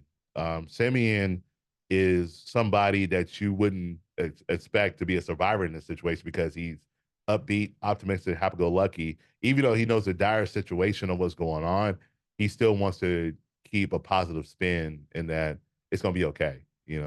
And also, he's very youthful and very like childlike too, but not in a goofy way, but more like it's always the glass half empty. No, the glass half full. Kind of like that kind of guy. And how I got a part of this production, it was a new production, a new theater, the Theater Underground Seattle. And when I read the synopsis of the story, I was like, oh, cool. It'll be a story that I can test my skills as an actor because I never did a role like this before. And so in audition, shout out to Lynette and Rye, they saw what I did and wanted me to cast me as Simeon. And the story is amazing. It's a great story because I always ask people like, when have you ever seen a Black survivalist story? Like told through the Black narrative, but it's grounded though. It's not over the top. It's not a caricature of itself. It's for like a grounded story of 5 Black survivors. And so y'all play this like once a week, once a day. How's that? So we're doing 4. We've done 4 shows a week. Okay. How long is the show usually last? How long is it's like an hour and a half. Hour and a half. It's like a 1 act. It's 1 hour and a half. We have our last 2 shows are this today and tomorrow. Our last 2 shows at the Theater Underground. It's at Base Camp Studios in Belltown, which is on First Ave. Okay. Base Camp Studios. The show starts at 7 p.m. tonight, and the last show tomorrow's at 2. Tickets are on Theater Underground Seattle.org or .com. Just type it in, it'll pop up. And yeah, come support. Is it like a preferred dress code? Like you have to go dress up in like a 3-piece suit, tuxedo, or you can just go and come casual. No, dress like you got sense, but you ain't got to dress formal though. so no booty shorts. No, don't come up. No booty shorts, flip flops, and no, and white beater. No, ain't that hot. No, no. Just come through, be comfortable. We have people dressed in suits, people dressed in hoodies. Yep. We just want people to come and see the show. Okay. So each time you do a role, is your goal like to expand your acting skills, or is it like to expand something yourself? Like, what's your goal for each role you take on? My goal is to expand my skills, is to test myself, also to be seen and viewed, because I told you my goals are to be in ACT Theater, Seattle Rep, or Fifth Avenue Theater. So I hope that my skills get recognized so I can be put on those stages, but also to learn more about myself as a person, because I take away, because all my characters come from a place that's me. That's within myself. So when I explore that side that I normally don't tap into, I learn some more about myself, which I take on later to be a better person and a better man later. Are you at the point in your acting career where people are sending you stuff to read, or you're still like going out? You still have to go on your own and find stuff on your own. I still go out and find stuff on my own. Okay. I love that. I love the hunt. I want to feel like I earned it. You know what I'm saying? When I get to the point people start sending me stuff, I've known that I've done it. I mean, that'd be a good feeling. That'd be a great feeling, and it knows I have a good body enough of work that people trust my craft. Yeah. But I love hunting. I love the hunt for the roles. Nice. So we're gonna go back to that in a minute. Next, and this is where I found you from originally, right? On social media. You have a series, at least I think it's a series, called Dating is Trash. The Seattle dating scene is trash. That is fucking hilarious. The Seattle dating scene is trash. How did that come about? Man, it came from a heartbreak, bro. Yeah. I was in a relationship that ended in 2021, and I always try to find humor in tragedy. So I was filming a movie in Everett, and I went to a convenience store at one of our breaks, and I opened the door for this woman, and she looked at me. I'm opening the door for her. She looked at me. She was like, I'm an adult I woman. remember that. Yeah, I'm an adult woman. I don't need help. I can open my own doors. Thank you. And she still proceeded to walk through though. Yeah. And I was just like, I don't know how I connected that with dating scene, Yeah. but That had a lot of nerves, a lot of people. A yeah, lot of people, like, I know people will be equal standard with man, just, being manners, gentlemen, especially people in the South, right? It's like, yeah, this manners. I mean, that's common. Like, it's something I didn't think about. It's when you see a woman, open the door for yeah. a woman. Like, do that. You know, grandmama, my mama told me that. So our subject, Yeah. that happened to someone else a little recently, and they're like, I did that. Basically, so you had someone from the comments. What I do is when I see a woman walking, I close the door shut and I say, I want you to overcome the patriarchy. Open this door over my dead body. Right. Overcome the picture. Overcome the patriarchy. Open this door with me holding it shut for you. Yeah. I'm gonna try that next time, see how that works out. No, that's yeah. And when I told that story about Oh, me, it hurt a nerve. You had a lot of yeah, comments. a lot of At comments. least And a I was, 1,000 comments. Yeah. yeah, I was like, whoa. And like 99.9 was like on your side. Like, On my side, yeah, like men and women. And I was like, oh wow. I think maybe one or two like agreed with her. Yeah, but you gotta have that to Yeah. create conversation. And then so like every once in a while, I would just make another post based on my experiences with dating or overhear something regarding dating. I like the ones you do where you're on the link rail, you overhear people talking and Yo, the one that stood out to me was the story I shared about a woman that I knew from when I worked at 24-Hour Fitness. And I was a membership counselor at 24-Hour Fitness in Northgate.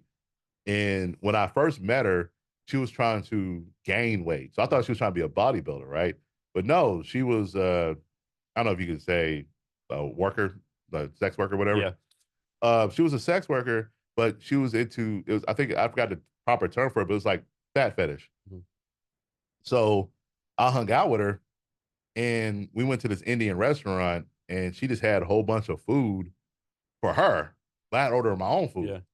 And so she would eat it, and that's the last time I saw her. A few years later, she follows me on Instagram, and she hit me up, and she's bigger now. She's into this the sex worker, being a fat fetish sex worker, and she was telling me about how this dude was asking her to play with herself with pizza, and I'm sitting here like, yeah, like sending videos of her doing sexual gyrations with pizza. all fucking kinds. All kinds. And I was on the light rail, and then I had the sound on, and so you heard the moaning the dude was doing when she was showing.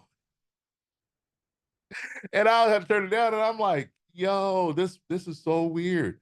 And it's like weird, it's like people are into so many different things, like, people have their kinks, people have their preferences.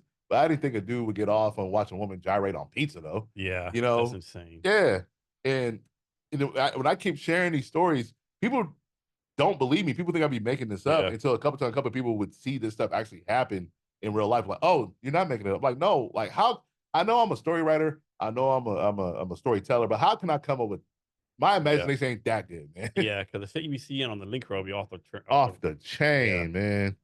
Off the chain. So is that like a blog series you're doing, or like gonna write, or like you have to monetize that? I gotta figure something out soon, man. Because I know I was trying to do a podcast, but I don't like how the podcast was going because it turned into gender bashing. But I was really just trying to have conversations. Yeah. I gotta figure something out to do with that because I haven't posted anything. It's hilarious. Yeah, because I have somebody now, so I'm in a relationship right now. So, but that doesn't mean I'm gonna stop content though. It's still trash out here. I made it out, but y'all still have to go through it. So now, some of your things are back for men too, right? Huh? Are you back for men too, right? Yeah. Yeah. I'm fair. Yeah. Like I try to be fair. Like I'm not trying to. I am fair. Yeah. Because we're both trash. I'll tell you. Because the name Seattle dating scene is trash.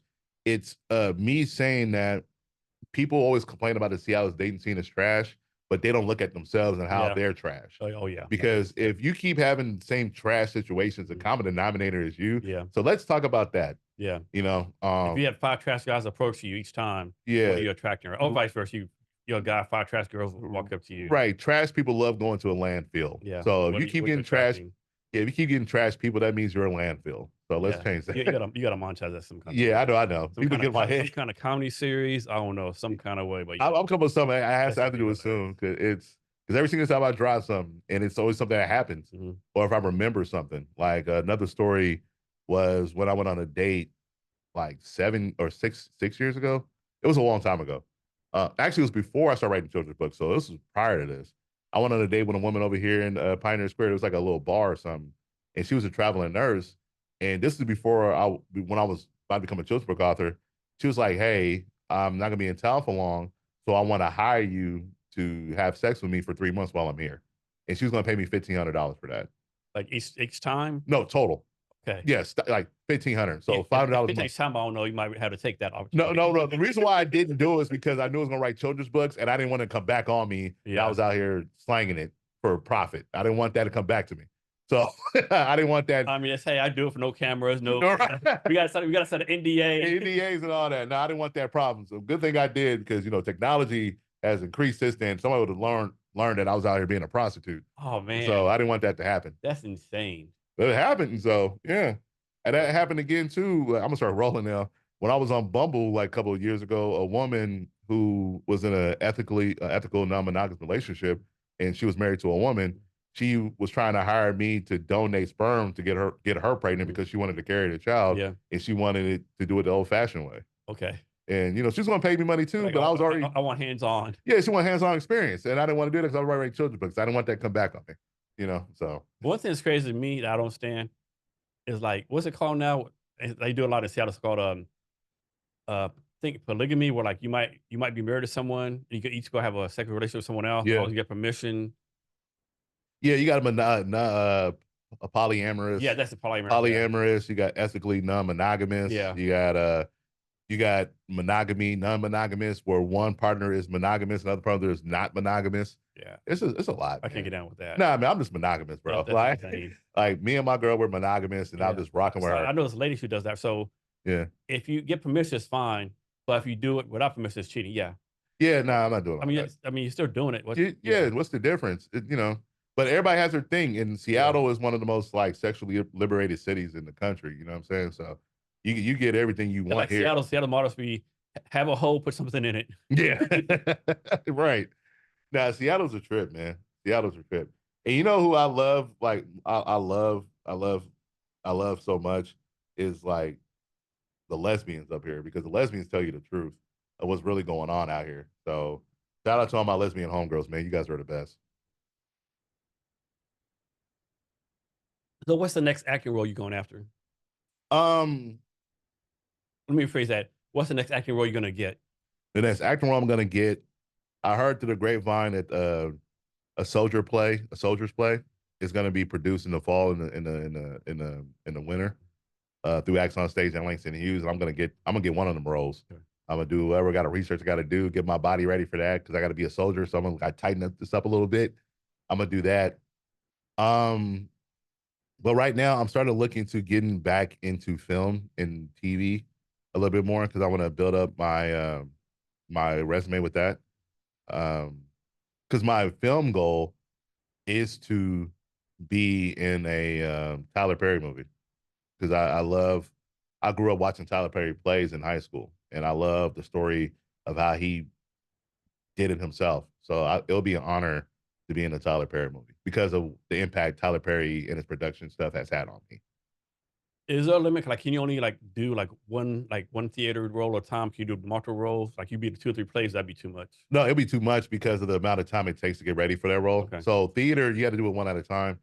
Mm-hmm. Film and TVs, you could probably do 2 at a time. Like if you're doing a film, you can just schedule it out with whatever TV show or other movie that you're doing because of the size of the role that you're doing. So, but theater, you got to do 1 at a time. You can't do 2 theater shows at a time because of the amount of character research, character development requires, and also the amount of time of rehearsal it takes, because you probably rehearsing for 3 to 4 days a week, 3 hours a day. And it's always after work, especially with community theater or local theater. Even when you get hired to the big theaters, it still takes a lot of time. Okay. And so, like, what's the number 1 theater? Is that the Fifth Avenue one? Is that sort of the top of the top, so to speak? I'd say, I don't know about number 1, but I'll say the top theaters would be ACT Theater, Seattle Rep, and Fifth Avenue Theater. But Fifth Avenue Theater is the musical theater. Okay. And ACT Theater is the one you're associated with, right? Axon Stage. Axon Stage. Axon Stage. Axon Stage is a theater in White Center. Okay. And ACT Theater is short for a contemporary theater, and that's on downtown on 7th. And which one started in 2020 during the COVID? Axon Stage. Okay. Axon Stage with Michelle Lang Raymond and Isaiah Anderson Jr. Did you have to know why they started it? They were in the scene too. Like they've done musicals. Like I know Isaiah Anderson Jr. and Michelle have produced a teen summer musical, which is the only Black musical production summer program that's been going on for 27 years. They were doing that, and also Isaiah and Michelle have both experienced theater and music, stand-up comedy. So they've been performers for a very, very long time, and it has got the idea to start their own theater house in 2020. So, I mean, obviously, this is your question to answer, but I ask anyway.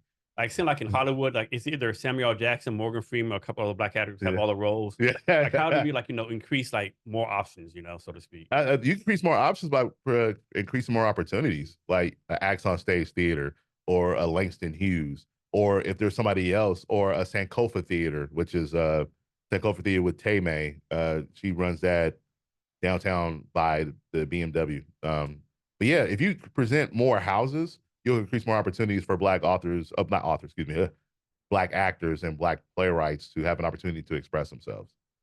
Yeah. And how do we make sure, like I'll make this up. I think there's a town. I think is it Everett or some other place like north of Seattle where they're cutting out the band arts elementary schools, right?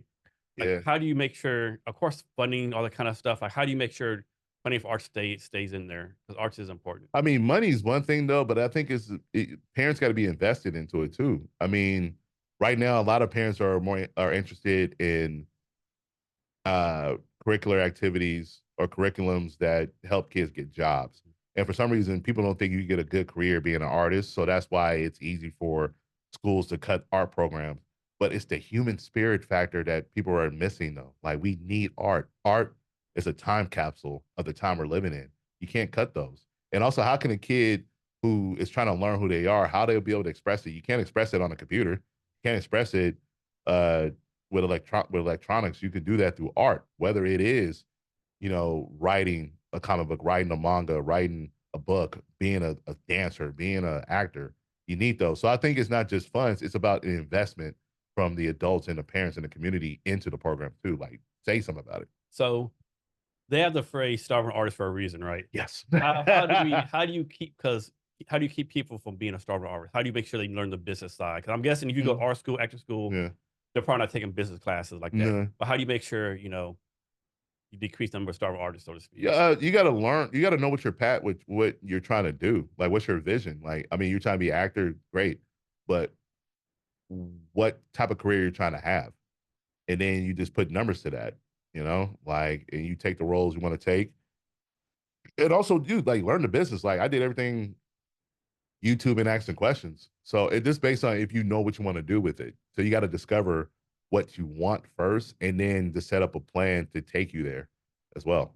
So that would be my answer to that. So how did you learn the business of all this stuff? My mentors. I know I keep dropping names, but it's part of my story. But like, I consider Isaiah and Michelle my mentors, and also Aviana has helped me out a lot too. And I just ask questions because even though I'm 38, I'm still young in the business I'm in.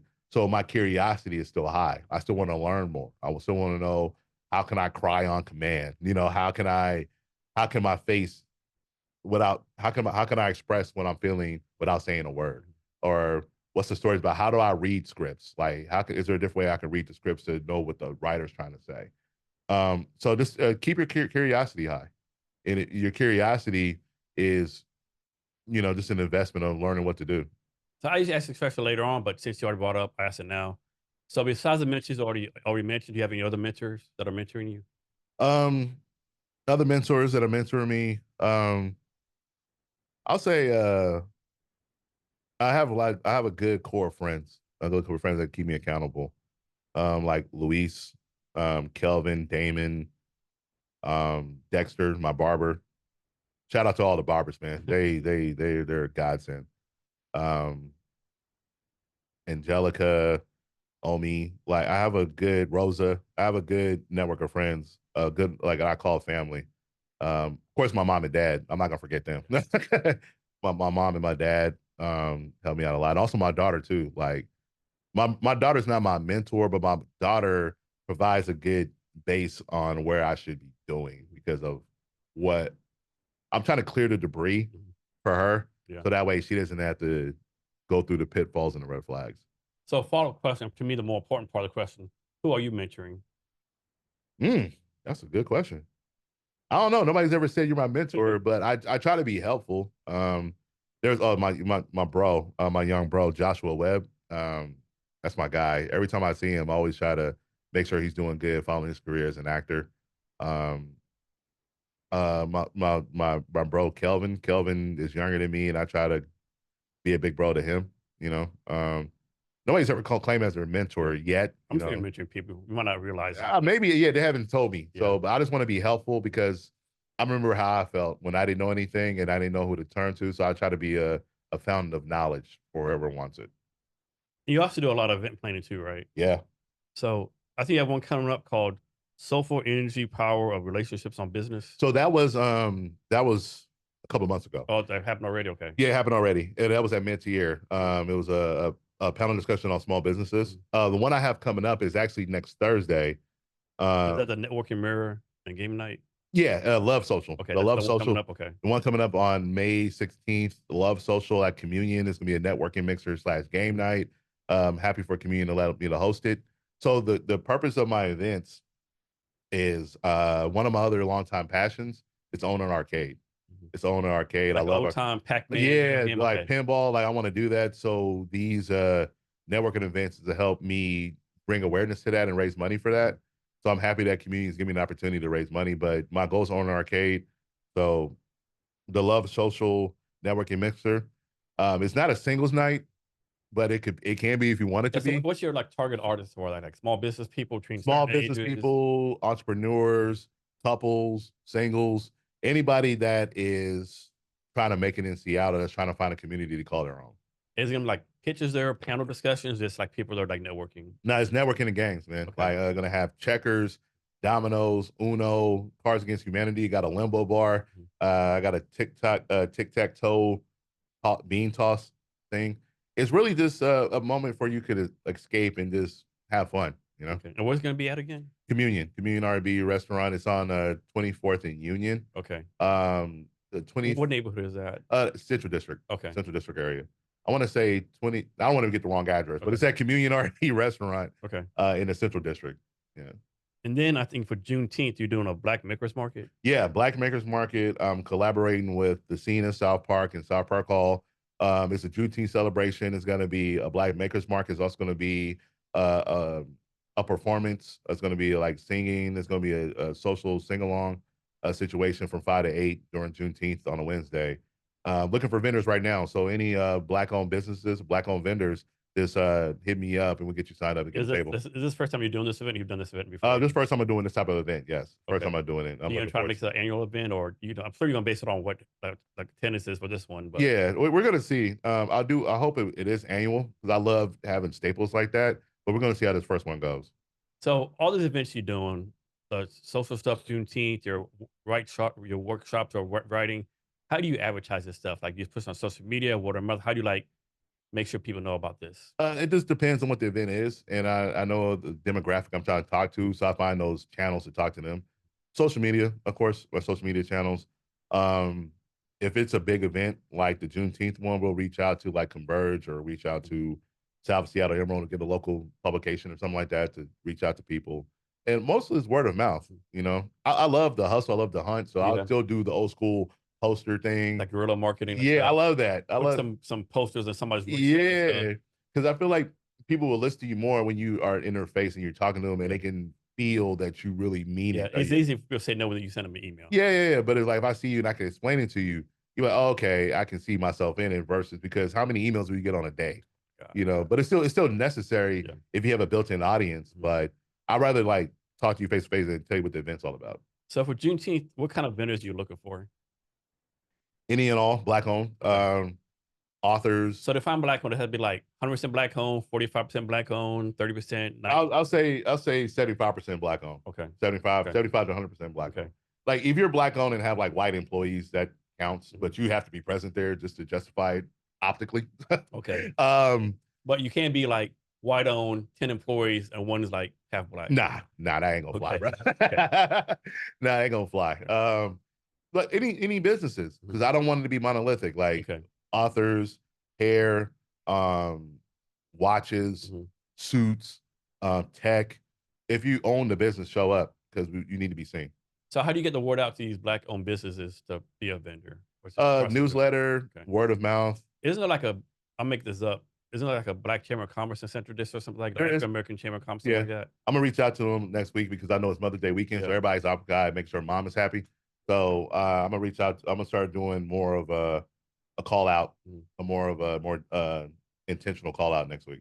What if somebody wants to support your Juneteenth, but they're like a white-owned business or not Black-owned business? How they can support? If they're not, Yeah, like just come through as come through as an attendee. okay. Come through as an attendee and network. I'm not excluding. Is there like sponsorships they can do possibly, or? Oh yeah, we have an opportunity table. We have an opportunity table, Okay. so they can just reach out to me, and then we can discuss how they can support and be sponsors. Okay, nice. So yeah, you play tonight. The play starts at 7. 7 o'clock, yeah. And so, do you have like a pre-rehearsal run through or something like that? So what I do, I say all my lines at once. Like I just go through it, and that's how I get into character. My character send me, I do it like that, and also. I have this thing like each play I do, I have like a quirk that I have to do to get myself in the zone. Like one of the things I do for this play, I have a bandana and I throw it up and hit the vents. Okay, And that's the way I can like channel. that's like what's it called? Not man, not tradition, but it's the fucking what I'm looking for. Like football players have it. Yeah, like their pregame ritual. Yeah, Yeah, that's my something called. Yeah, I can't think of the word. Yeah, that's my ritual. That's what lets me Yeah. know that I'm in there because of the stage Mhm. is dystopian, apocalyptic. It gets me in the zone. Like okay, I don't have any food. You know, my character is shot too. Yeah. So I started getting the sensation of me being shot by it. I make this feel heavy. And so that's my ritual. And so, has it feel good after you do a play, whatever? People come to you and say, "Man, I really enjoyed your performance," or something like that. Does that happen a lot? Yeah, it happens every play. It's awkward because I'm still decompressing and getting out of my character. But then I realized, okay, now they realize that it's not Simeon, it's Jeff, but I'm still letting the spirit of Simeon go. So it's kind of, it's awkward, but I'm grateful because I'm still trying to let go of the emotions I just went through on stage. And it's great the fact that people enjoyed the work that we do for the show. And like, how do you prioritize all the stuff? You know, like the plays, the acting, the events. Like, do you like Monday? On Monday, do you have like your schedule? I'm doing this from 9 to 10, this at 10, 11. Or you like lack of a better term, you wing it? Like, what's your process for like all the above? Right now, it's based on priority. Like right now, the priority is the play because that takes so much of my time. And after the play is over with, it's going to be the Love Social at Communion because that's next Thursday. So I get ready for that. And then after that, you know, I got a couple other things I have to do. I'm part of the marketing team for the Teen Summer Musical this year, so we start strategizing the marketing strategy for that, and also getting ready for Juneteenth. So it's based on what's coming up. Okay. And then that's how I prioritize what I have to work on. Okay. Think what else? So, what's your long-term goal for yourself? Do you want to be like since you brought up Tyler Perry, like a Tyler Perry type mogul, media mogul out of Seattle? Man, yeah. Like off the rip, I want to own my own arcade. I want to own it because I love holding space for families to feel safe. That's the one thing I love to do all my events. Families going to feel safe in my events. And I feel like the arcade represents that. I love seeing a dad and his children play pinball together because this is the clash of the multi-generations and stuff. That's what I want to do. For my acting career, like I said, act theater, Seattle Rep, Fifth Avenue Theater. If I can do those, I'm good. Consistently do that. I just want to have a long career that I can be proud of. Like I don't, for stage, if I do Broadway, that's fine. If I don't, that's also fine. But if I'm consistently working and getting like 2 roles a year, I'm fine. For being film and theater, I would love to be on a TV show. I'd love to be on a TV show. It doesn't have to be prime. I'm on a TV show. So you need to do a fucking reality TV show, Dating the Trash. Yeah, no, that'd be filthy. I could. That'd be hilarious, but I don't want to ruin lives like that. But yeah, I was kind of surprised myself that those what I wanted. Like I didn't want like Hollywood isn't a need. I just wanted just to have a good, sustainable, solid living, solid career. You know? Don't tell us the details, but how does it work as far as like getting paid for acting roles? Like, I'm guessing like the lead character is paid more for a minor role. Like, is it negotiable between you and the theater? Like, how's the pay work? It's for community theater, they have a set salary because of the budget that they have. It could be between, I'll give a number. It's between a good role that I've realized is either between $400 to $1,400 for that role for community theater. I know with the major theater houses is weekly. I don't know the numbers because I haven't been on there yet, but I know it's weekly. Um, but yeah, definitely if you're starting off, don't quit your day job. Like don't do that. But for film, if it's a TV show, you can negotiate getting the residuals for, especially if it hits syndication, you could do that. Movies, if it's independent, you get paid one time, but if it's like a major motion picture and you're one of the principal characters, you can do residuals or get points on sales or Yeah, whatever. like the people friends never work again the day. Oh, they're never gonna be broke. They should never be broke. No, They'll be rich till the rest of their lives. think they were getting like $1 million an episode. Nah, Yeah, they should be fine. So what's better as an actor? Is it better to like have a minor role in some kind of play, or is it better to be the understudy of the main character? Or does it matter? Or does It just depends on what the production is. Mhm. Like if you have a minor role in a Fifth Avenue theater production, that's great. It's just great. It depends on what you want out of it. It depends what your goals are. Like if you still want to learn something, maybe being an understudy is a great idea because you get to learn from classically trained or professionally trained actors and get knowledge from that. And also, if you're understudy, you get to learn more about the behind the scenes production side. Yeah. And you can learn how that works. So that way that can help how you position yourself on stage. Like, okay, me standing over here cheating out this way, it helps the lighting this way because I learned that from the tech. So it just depends what you want out of it. Everybody's goals are different, so it depends what you want to get out of it. And you're born and raised in Seattle? Yep, born and raised. And you left there for the time to go to the Bay Area to play football, I think? Yeah, I try to leave, but I got pulled back in here. So you've basically been here your whole life? Whole life, man. First, I went to school in Compton, Compton Community College. And it was funny when I learned that the head coach was one of Free Ray Ricky Ross's, one of the big drug kingpins. One of his lieutenants was my head coach. Oh, shit. And I didn't learn that until after I left. And I was like, what the hell? Because he was the nicest guy in the world. Yeah. And I was like, wow. And, came back from Compton. So I got scared. I ain't gonna lie. I thought I was tough. And I went to where they really were tough. And I'm like, I'm not that tough. Yeah. And I came back up here. You're like, I'm Seattle tough. I'm Seattle tough. But not Compton tough. I'm not Compton tough. Yeah. I'm Seattle tough. I'm not Compton tough. And so when I came back and I went to school in the Bay Area, and that's where I was playing football at college in San Mateo. Mm-hmm. Mm-hmm. All right. So what for people not know anything about Seattle, what are some Seattle stereotypes that you're like, no, this isn't really the real Seattle? This whole Seattle freeze thing is starting to get on my nerves, man. Because my thing is like people come, oh, Seattle freeze. People don't like to talk to you. Yeah, I don't know you. Why would I talk to you?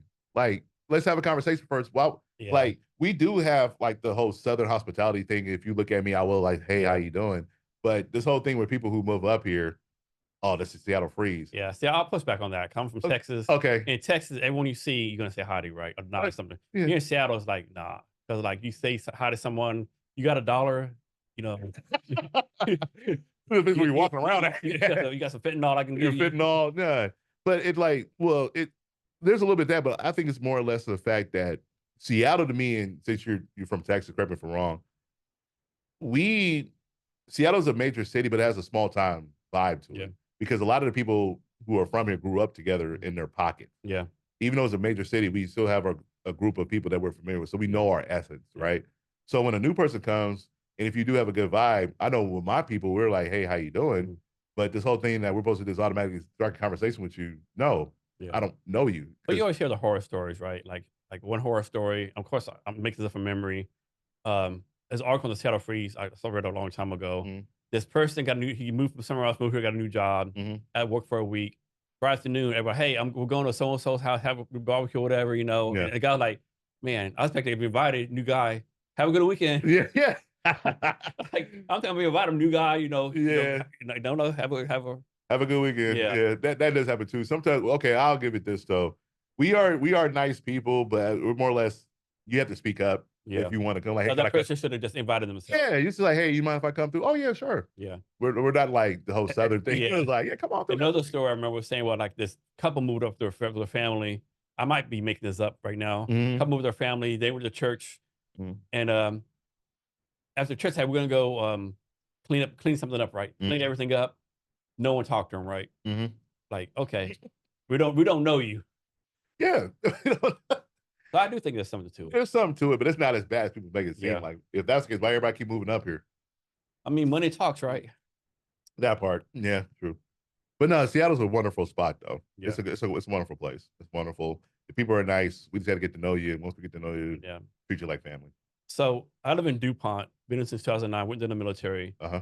My thing, I tell people like, it probably about the rain, right? I said, no, it doesn't rain that much. Like tell people in the South, it'll rain an inch in like 20 minutes. Here, it takes fucking 2 months to rain an inch. Right. Right. It's more like it's just gray. Yes, this is great. It's just gray. It's Like, the gray that fucking kills you. Like, yeah. like, damn. Are we no fucking like gloomy? Right. It's almost like you want to pop the bubble just for it Yeah. to start to rain. But it's like the whole thing, the thing about Seattle being a rainy city, it's just overcast. Just gray, yeah. It's just gray. Like sometimes, what the fuck is that? Right. This is why is it so gray? But it feels nice though. Yeah. Because we get weather like we have right now, it just makes it so worth it. Like, Yeah. and you really see how beautiful this place really is. My thing, I always joke around. If this area could be like today, just 4 months straight. Oh, you know, I'm not talking 6 months. I just give me this 120 straight days. Yeah. Or whatever year, I'll go fuck it. You get blizzard, snowstorm, Right. rain, 4 straight months. Yeah, you imagine how much we could get done with this kind of weather right now? Because I want to go hiking. I want to build a house. I'm like, let's get some things going. What's crazy, like it's be cloudy, rainy all the time. When the sun does come out, like, okay, do I like mow the lawn, wash the house? Do I do like stuff I'm supposed to, or do I go fuck off and go to the beach? You know, like you got to decide because it's nice today, but tomorrow you have no idea. Yeah, you have no idea. So enjoy while you got it now. And so, do you still live in the Central District? I live in SeaTac now. SeaTac, okay. Yeah, it got too pricey. Okay. Got too pricey. Yeah. So I live out in SeaTac. I do have plans to move back in the city, but I'm good where I'm at right now. It's very quiet. Yeah.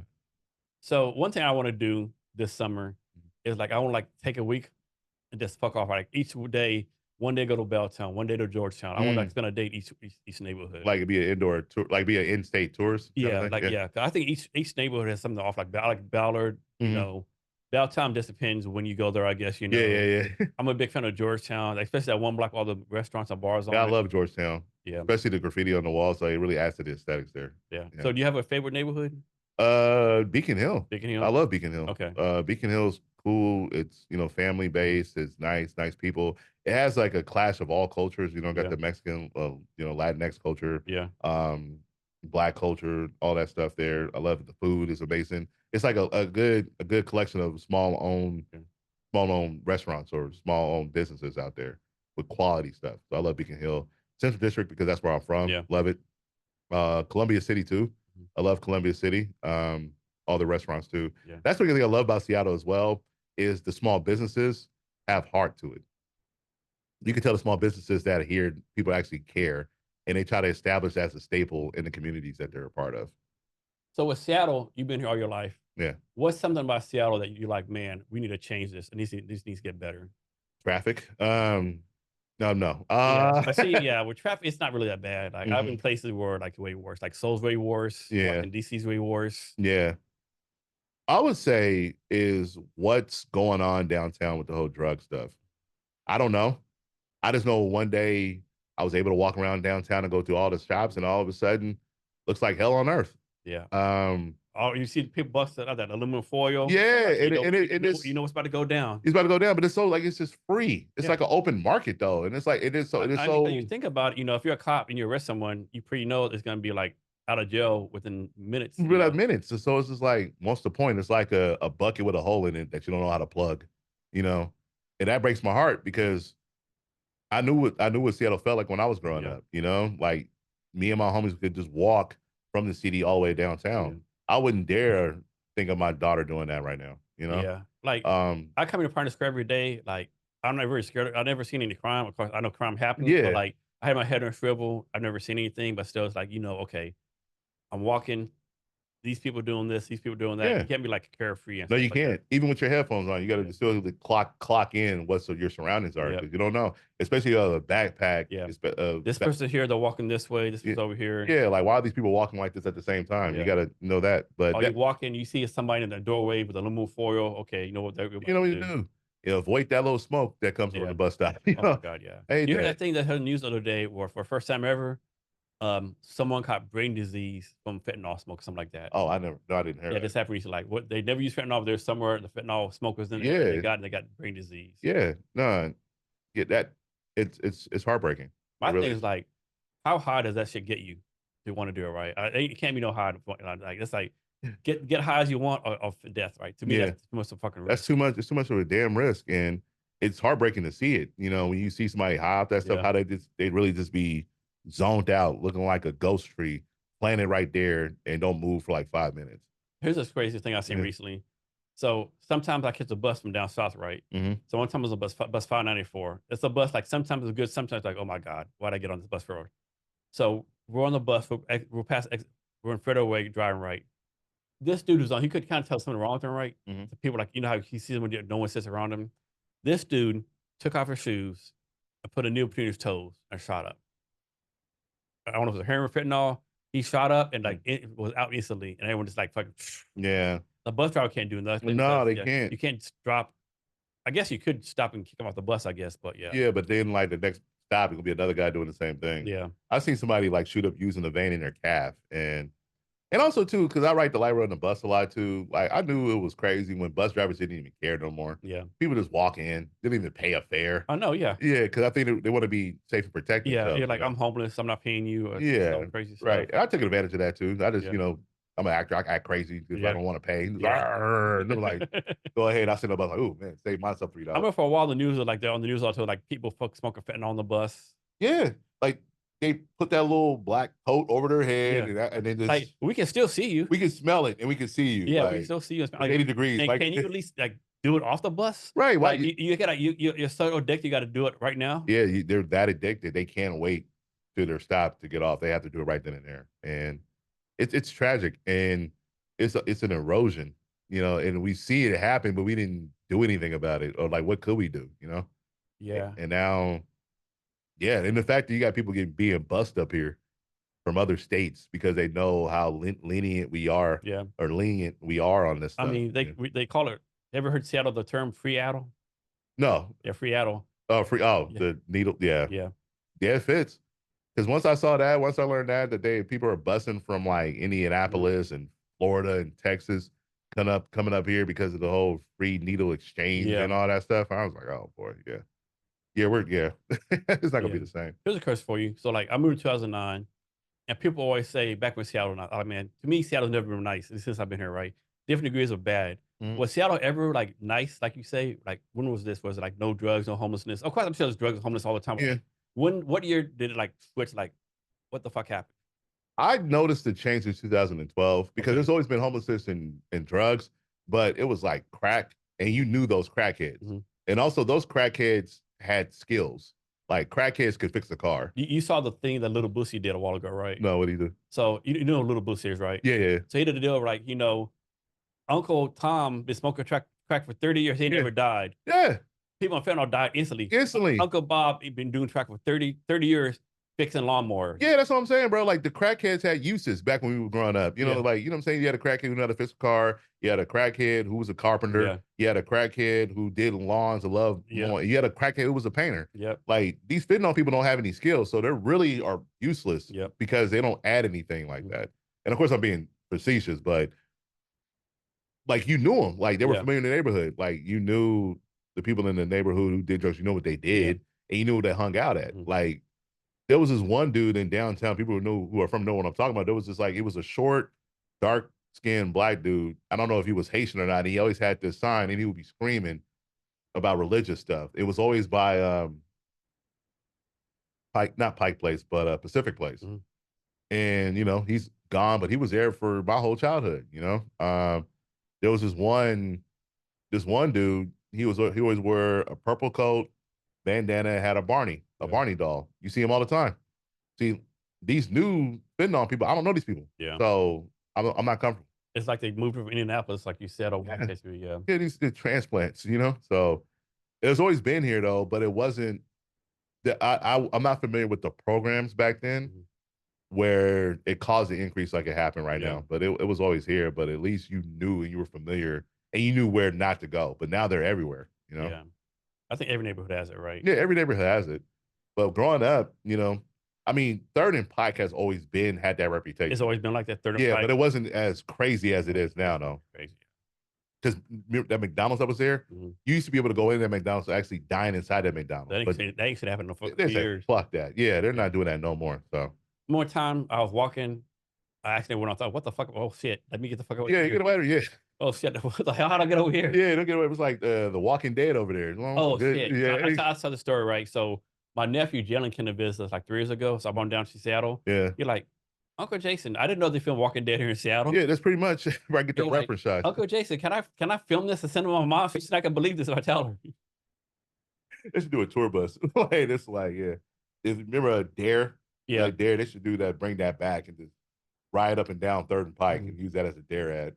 Yeah. I was like, say I was trying like, and I hear in Pioneer Square, like there's new restaurants open up, new bars. Yeah, you got Seattle Restore programs. They're Yeah. trying to clean it up, add more art installations. What they have, there's a lot of beautiful art stuff down there. Yeah. I know in Pioneer Square, the first Thursday every month, there's a thing called an art walk where all Yeah, the galleries open up. That's nice. yeah, Then it's like, we're like for return on the riffraff. yeah. Yeah, there's a And, time. and then like it's kind of bad. Like I use two examples. So I told this in my podcast before. So in the post office next to us is a black guy. 2 or 3 people told me this, so I'm guessing it's true. Supposedly he's been there for 12 years. They think it's dementia. He won't Mm, take no help. He's nice, polite, whatever, but mm, the police try to take him. He just refused to leave. mhm. And supposedly, like 4 or 5 years ago, a young lady came, right? He didn't want to go with her. She got the police involved, and they're like, "Sir, this is your granddaughter, daughter. You have to go with her, please." So he left. This is in Pioneer Square. Right in the post office Is next there a door. post office? Oh, Yeah. mm, He'll probably be there when you go when you leave. mhm. He was back in like 3 months. Yeah, And what can you do, right? right. It's just in and out, in and out, in and out. So I it's like, mean, what can you do? yeah. I mean, politically, I think we got to get more involved and just got to know. I think I'm taking the chance of learning more about policies and politics Mhm. because I don't want to be one of the people that always complain, Yeah. but I don't know And, what can and cannot be done. and another one, this one lady, she obviously has mental illness, right? She's kind of older. She has a shopping cart. And like, if you see her, like 95% of the time she's yelling. Like like if she's in here right now, she'll be arguing with the trash can. Or she'll like yell at someone. And she just like obviously has mental illness, right? And I've been in this office space for like a year and since March last year, Mhm. see it all the time. And it's like, man, can someone do something right? It's like, I don't know. Right, Like I say, like people waste more money than me, can't figure this shit out. right. And going back to crackheads didn't argue with inanimate objects. No, You know, no. they didn't have time. They was just trying to work and Yeah. make money to get some crack. Mm. So it's a Now new dynamic. they might find someone else with a crack rock, Yeah, yeah, yeah, yeah. They didn't want to argue But with they're, that. they're Yeah. not gonna argue with the tree. No, Hey, no. hey, tree, you took my fucking fentanyl. No, no, no, no. They would say, can I make some crack out of this tree?" So Yeah. they were more intentional. But I see that, I just feel empty for like, man, like what's like that? It's like, man, it's like I don't know. Yeah, I don't know, man. Yeah, hopefully a change does happen because Seattle is beautiful. I love downtown how it used to be, and there's a lot of businesses that I love to go to downtown that are boarded up because of what's going on. Yeah, And it's unfair because really it affects the small business owners. It's not fair to them because they don't have the economics to combat that stuff. So a lot of them had to shut down because I know like the COVID situation didn't help, but due to I don't want to call it negligence or lack of authority, whatever you want to say, it's just not fair.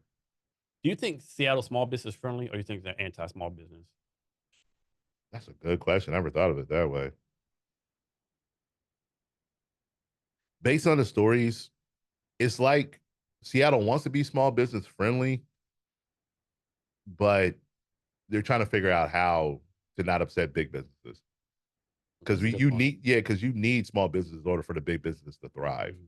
But since the big businesses have policies and politics in their back pocket that could cause a stranglehold Yeah, on politics, it makes it hard for small businesses. But there is a focus from Seattle to make sure that yeah, that small businesses get the resources they need, though. yeah. But that's a unique dynamic, though. Yeah, and think one thing people don't think about, like second, third order effect. Like, of course, like I'm a big believer in remote work, right? But Yeah. however, there's always a negative, right? Like Amazon, remote work, Mm. all the business around Amazon, restaurants, bars who rely on Amazon workers, Yeah, they're fucked. they're fucked. But what are they gonna do, right? Yeah, what can they do? Yeah, I mean, and then you go through what's it called, Grubhub yeah. or Uber Eats, and they charge you arm and a Oh leg my goodness. to Yeah, deliver their stuff, and then you don't have like it's too much, So it's yeah, but Seattle knows that small businesses is the lifeline and the yeah, lifeblood of Seattle. yeah, I mean, Amazon can leave, and it would cause a huge dent on the economics of Seattle, but the small business is what really gives Seattle its identity, though. It's the small businesses. yeah. But I definitely think the city of Seattle actually do more stuff. Like I'm taking this from someone who told me this. I don't know if it's true or not. I'm Mm, seeing what it is. So I have a friend right now. She has like a mobile bartending business, right? She'll go different events, whatever, do mhm, bartending. She's gonna open up a bar here in Pioneer Square, maybe in a couple months, right? mhm, She wants to do live music like once a week. mhm. I make the number up. She said there's like a $3,000 a month live music fee the city charges. I've never heard of that. Are you Yeah, serious? yeah. Kind of like this, so the Central Saloon that's 2 blocks, like 2 blocks Yeah, away. yeah. Yeah, she said they pay it every month. A $3,000, It's not, maybe not 3,000, but it's like an amount like like, it's not cheap. It's not like $50, $300. Like it's a no, definitely significant amount. nah. And it doesn't matter if you play one band a month or a band every night. It's the same price. But it's weird because if that's the case, if that's how much it is, but you could do a banquet license for like $10. $10, yeah, So yeah, like I don't know, that's weird. yeah, Like stuff like that. Like if I want to launch, what else can I do? Because pretty yeah. much that's more than rent, I know. you Yeah, know, for a 3 hour event. yeah, yeah. Yeah. I don't know. I don't know. So here's another question for you. Since you've been here all this your life, and this is my perspective since I've been here. Why does it seem like Seattle's always like so grungy, grimy, homelessness, drugs, whatever? And then not even 20 miles away, Bellevue is like seems like complete opposite. I'm sure Bellevue has a problems and stuff. It's Yeah. like almost different. But I think the places I've traveled, it's like that everywhere. Like, there's always a section where it's Skid Row, but then like a couple blocks later, it's Yeah, but home improvement. we're talking about whole cities The though. whole cities, yeah, Yeah, home cities. Well, you think about the grunge thing, but Seattle is a rock and roll yeah, blues yeah, musicianship town, so that yeah. essence is still there, Mhm. right? And also I think it's our vibe because we just said earlier it's gray all the time, Yeah. so it's I mean, kind of hard. it's great in Bellevue too. It's gray in Bellevue, yeah, but their economy is a little bit different Yeah, for the business. yeah. I don't know. That's a good I think question. they're like more business, like so to speak, or more like Yeah, because think about Bellevue. Bellevue is more business, corporate, so to speak, corporate, more conservative. more conservative, and Seattle is more loose and laid back Hmm. and leisure. Like literally, you'll see people. I'm sure you have in Seattle that wear hoodies and sweats every Yeah, single day. yeah. That's comfortable. It's not a fashion place. No, You know, Seattle's dirty as fuck. Bellevue's kind of clean. they used to talk about my city, man. It's like, no, we ain't dirty. We shower. Our clothes are clean. This is the same one we wore 3 days in a row. That's all good. Yeah, no, there's nothing wrong with that. Yeah. Now, both cities have pros and cons. Every city has pros and cons. Hmm. So one thing, like, I don't know where you walked here. You walk from like downtown Seattle or Yeah, I came from the light row. okay, Yeah. okay. So did you come down? Did you go past Occidental Square Yeah, and you cross the street where the Korean restaurant is at? yeah, And so do you see all those gardens and stuff there? yeah.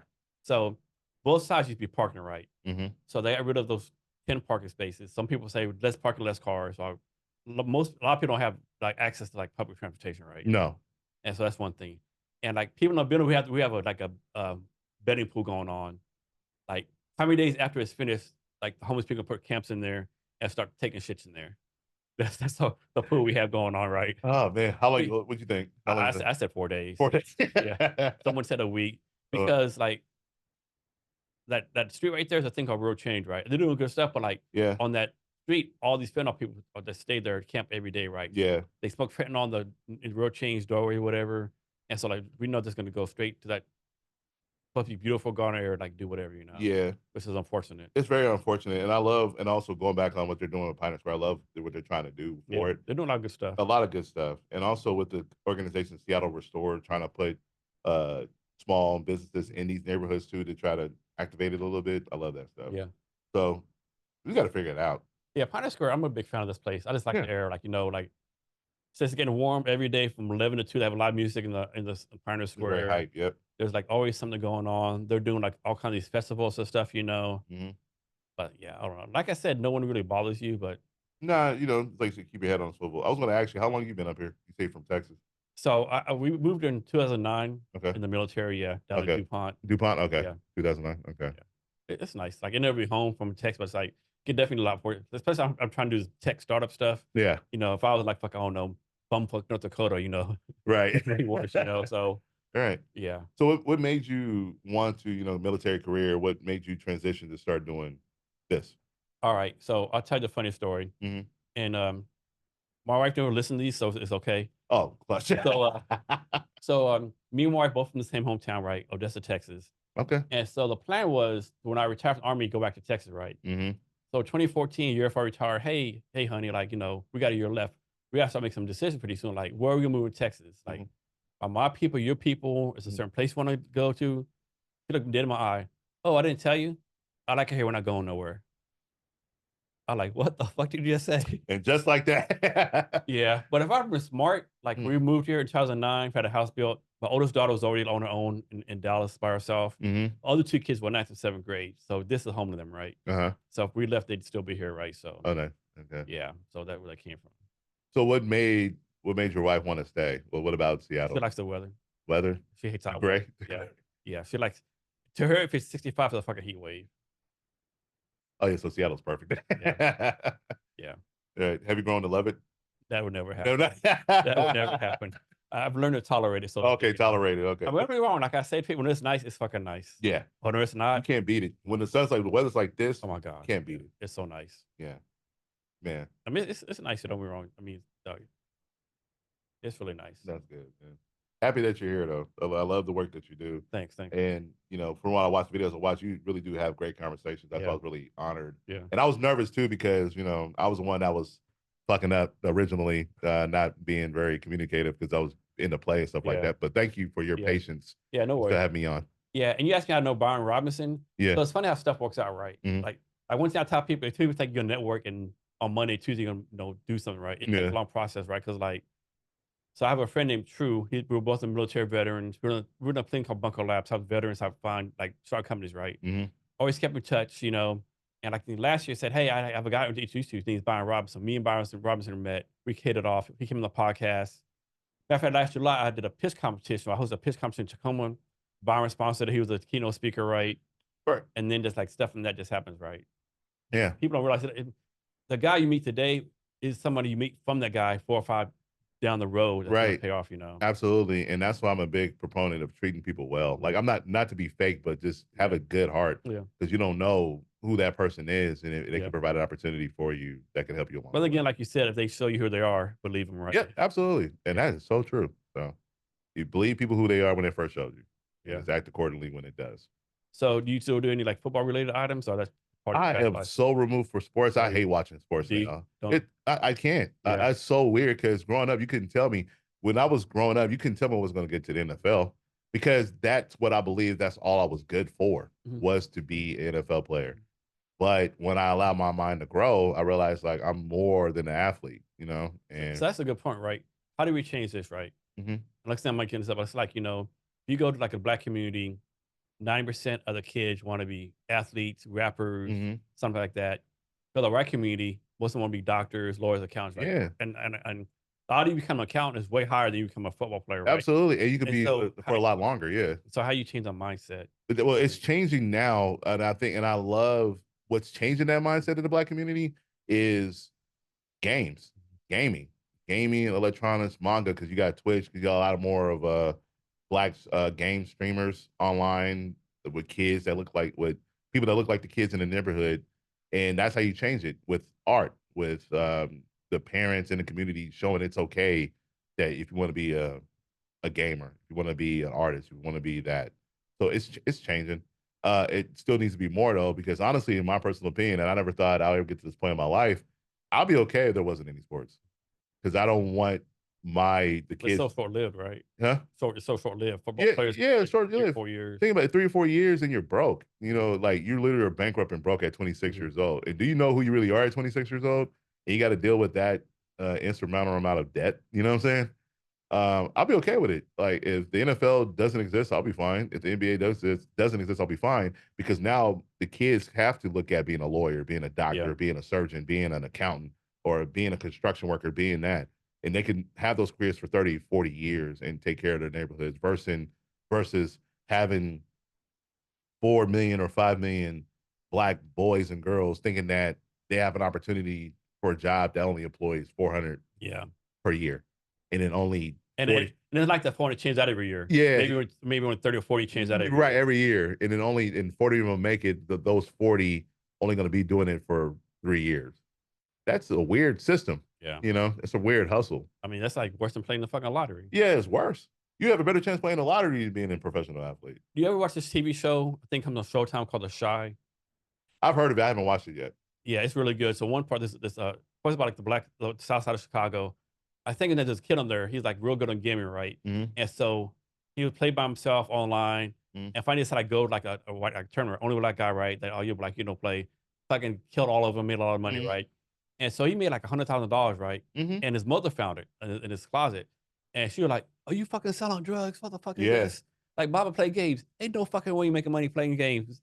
That's some white people shit. Yeah. What the fuck you doing?" And like, and this is Yeah. their mentality, right? Like you can make a lot of money playing games. Playing games. You make a lot of money playing games. And that's also one of the things I want to do with my arcade. I want to partner with different gaming organizations to cultivate those skills Mhm. of how to be a gamer, not just be a gamer, be a game developer, Yeah. be a game producer, how to write a All that game stuff. script, all that stuff. Like, So yeah, like coding games and stuff yeah, because like that's the that. future. Be Like like e an games, esports game, whatever. right? Now the e games is like the e game industry is $1 billion industry Mhm. now, and you wouldn't have thought that 10 years ago, but now it is. So I joke around back in the day, you was like, Jason,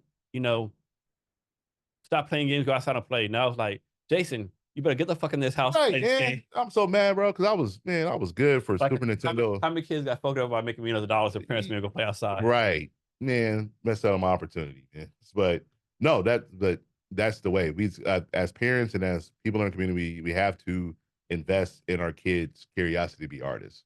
I think And that's one thing. I think too many parents are like, little Tommy, you're gonna do this. Little mhm, C, you're gonna do this. Like, you gotta let kids like, you gotta let people experiment up to the mid 20s, mhm, right?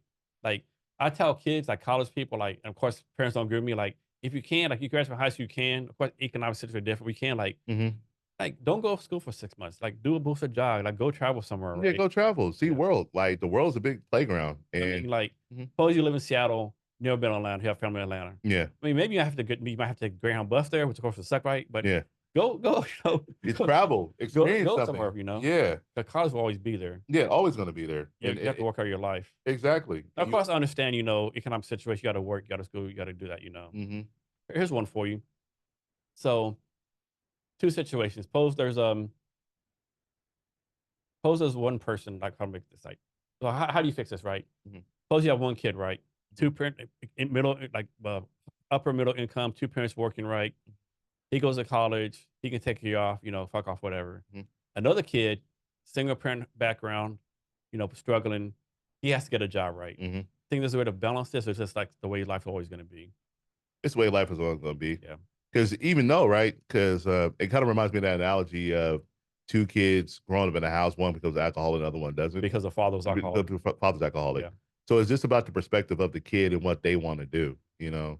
Because you have kids who grew up really, really well and they end up not not growing up in a good Yeah. situation or not becoming good people. You have people who come from dire situations growing up being the best that they can be. I think it's just based on the individual.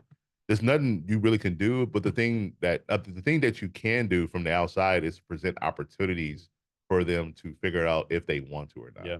Don't rob opportunities, because it's a choice that the kid has to make.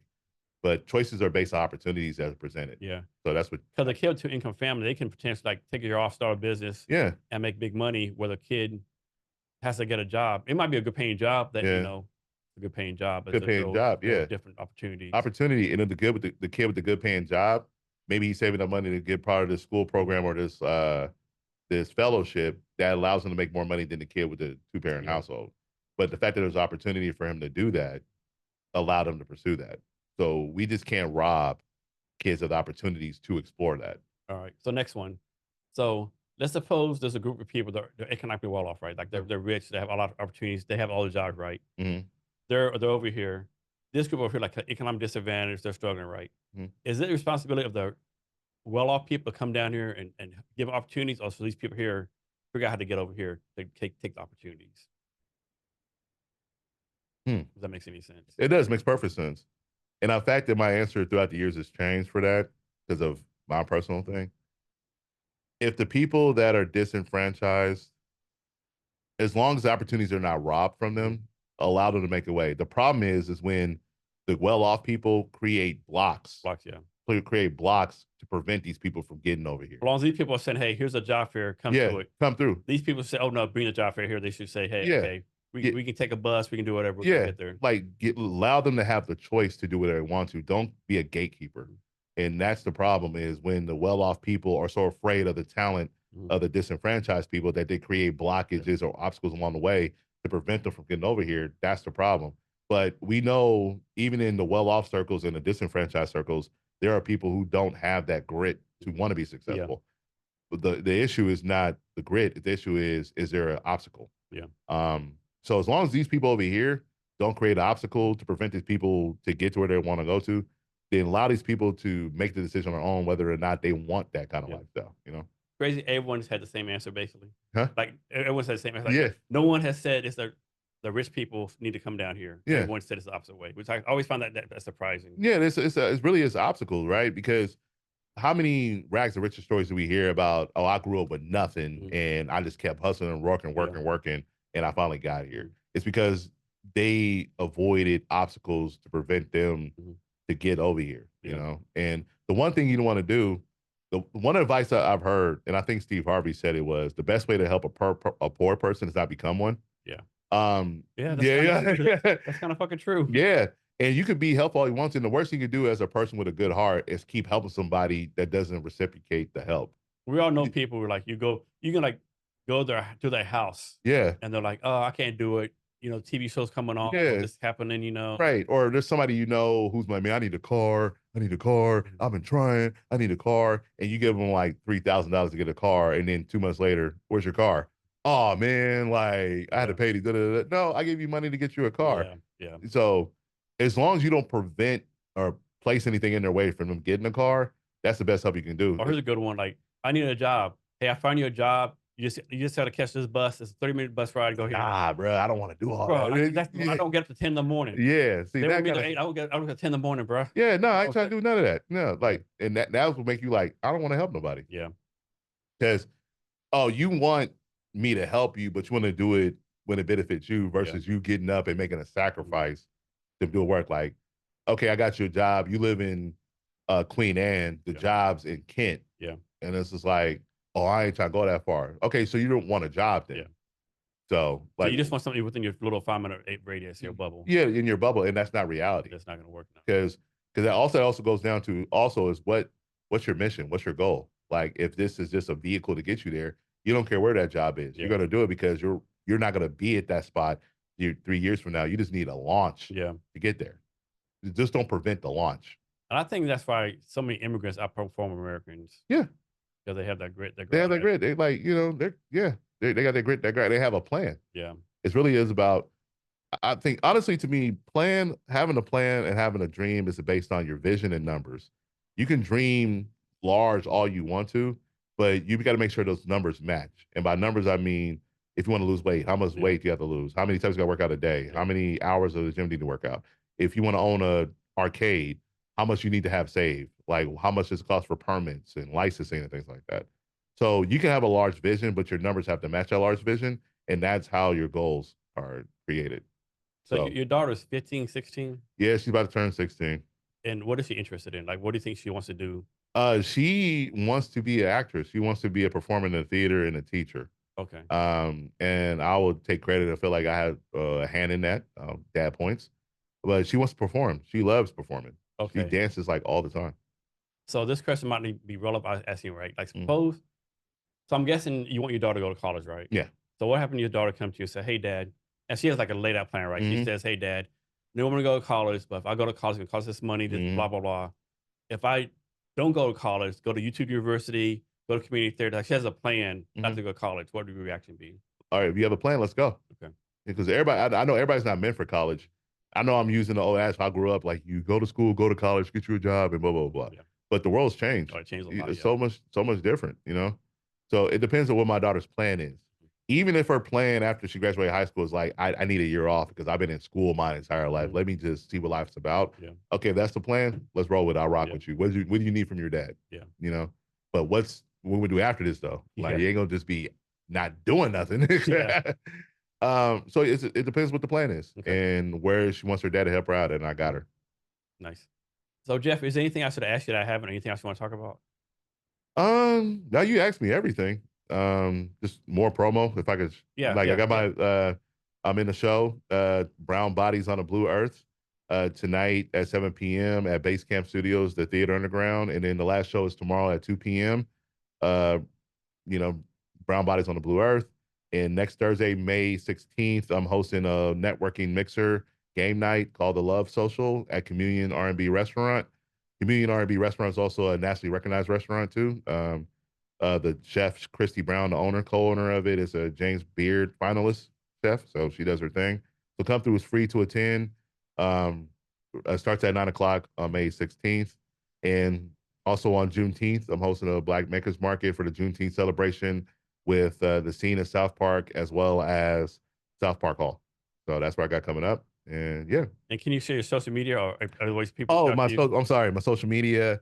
My website is Jeff Cheatham 2, the number 2.com.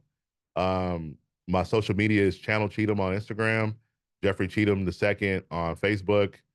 My event planner company is Cotton 54. It's Cotton _54 _206. That's where I'll do all my events.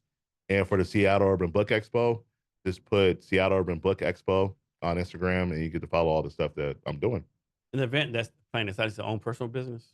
Yeah, that's the Cotton 54 is my event planning business that I'm using to raise money and raise awareness for me owning an arcade. It's Cotton 54. So if people want to do an event, go through my Cotton 54. So can you talk about a little bit, like, how did that get started? Your vision, like, how did you get started? What are you doing right now with that? What's your vision for it? So it started when I would host my book fairs. So I would do book fairs for the Seattle Urban Book Expo, and throughout the years, people would ask me that ideas for doing their own events. And it really started when I co-produced a singles night with her name is Chi Love. She's a matchmaker. She asked me to co-produce a singles night for her, and I just got the idea like, hey, the same principles I learned doing a book fair, I can do this over doing a networking event. And that's where I got the idea. And I was like, okay, I just don't want to do plan an event just because, like, what's the goal? Like, why am I doing these? And I remembered that I wanted to own my own arcade. So I was like, okay, let me just do this event company to help raise awareness for me owning my own arcade one day. And Cotton 54, the name comes from the energy I want to have my events, which is a combination of the Cotton Club back in the Harlem Renaissance era and Studio 54 back in the 80s. So it's a marriage of those two. That's one thing I was gonna go back in time and like, do one night in Studio 54. I don't think we'll make it. The wall story, like, probably die. We wouldn't make it, man. The shit you heard them doing in those days. Yeah, I don't think our hearts are big enough for what was going on in Studio 54. All the documentaries I watched on Studio 54, I still couldn't see myself going to one night. Yeah, like one time I think they said like Rick Jagger's girlfriend went through butt ass naked on a white horse. Yeah, I rode on a white horse, and then just having people dance topless, and then the fact they had the magic spoon. Yeah, I don't think I wouldn't have make it. More cocaine than the whole country of Colombia. Yeah, all of it, yeah. Pablo loved them. Pablo Escobar loves Studio 54. Man, so can you give us any last wisdom or advice on anything you want to talk about? Wisdom, advice, just go.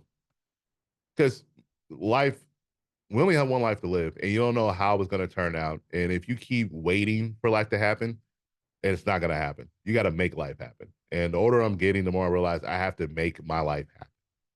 And everything that I want to do, I'm going to do it because I want to get to the point where I get to an age where I can't move anymore and I can't think anymore. Or not think, or I can't, I don't have all my faculties. I can look back as like, okay, I did everything I was supposed to do. Because the last thing I want to happen to me is having regrets where I can't do anything about it. So I would just advise people, just go for it, man. Like, just go for it. Just do it.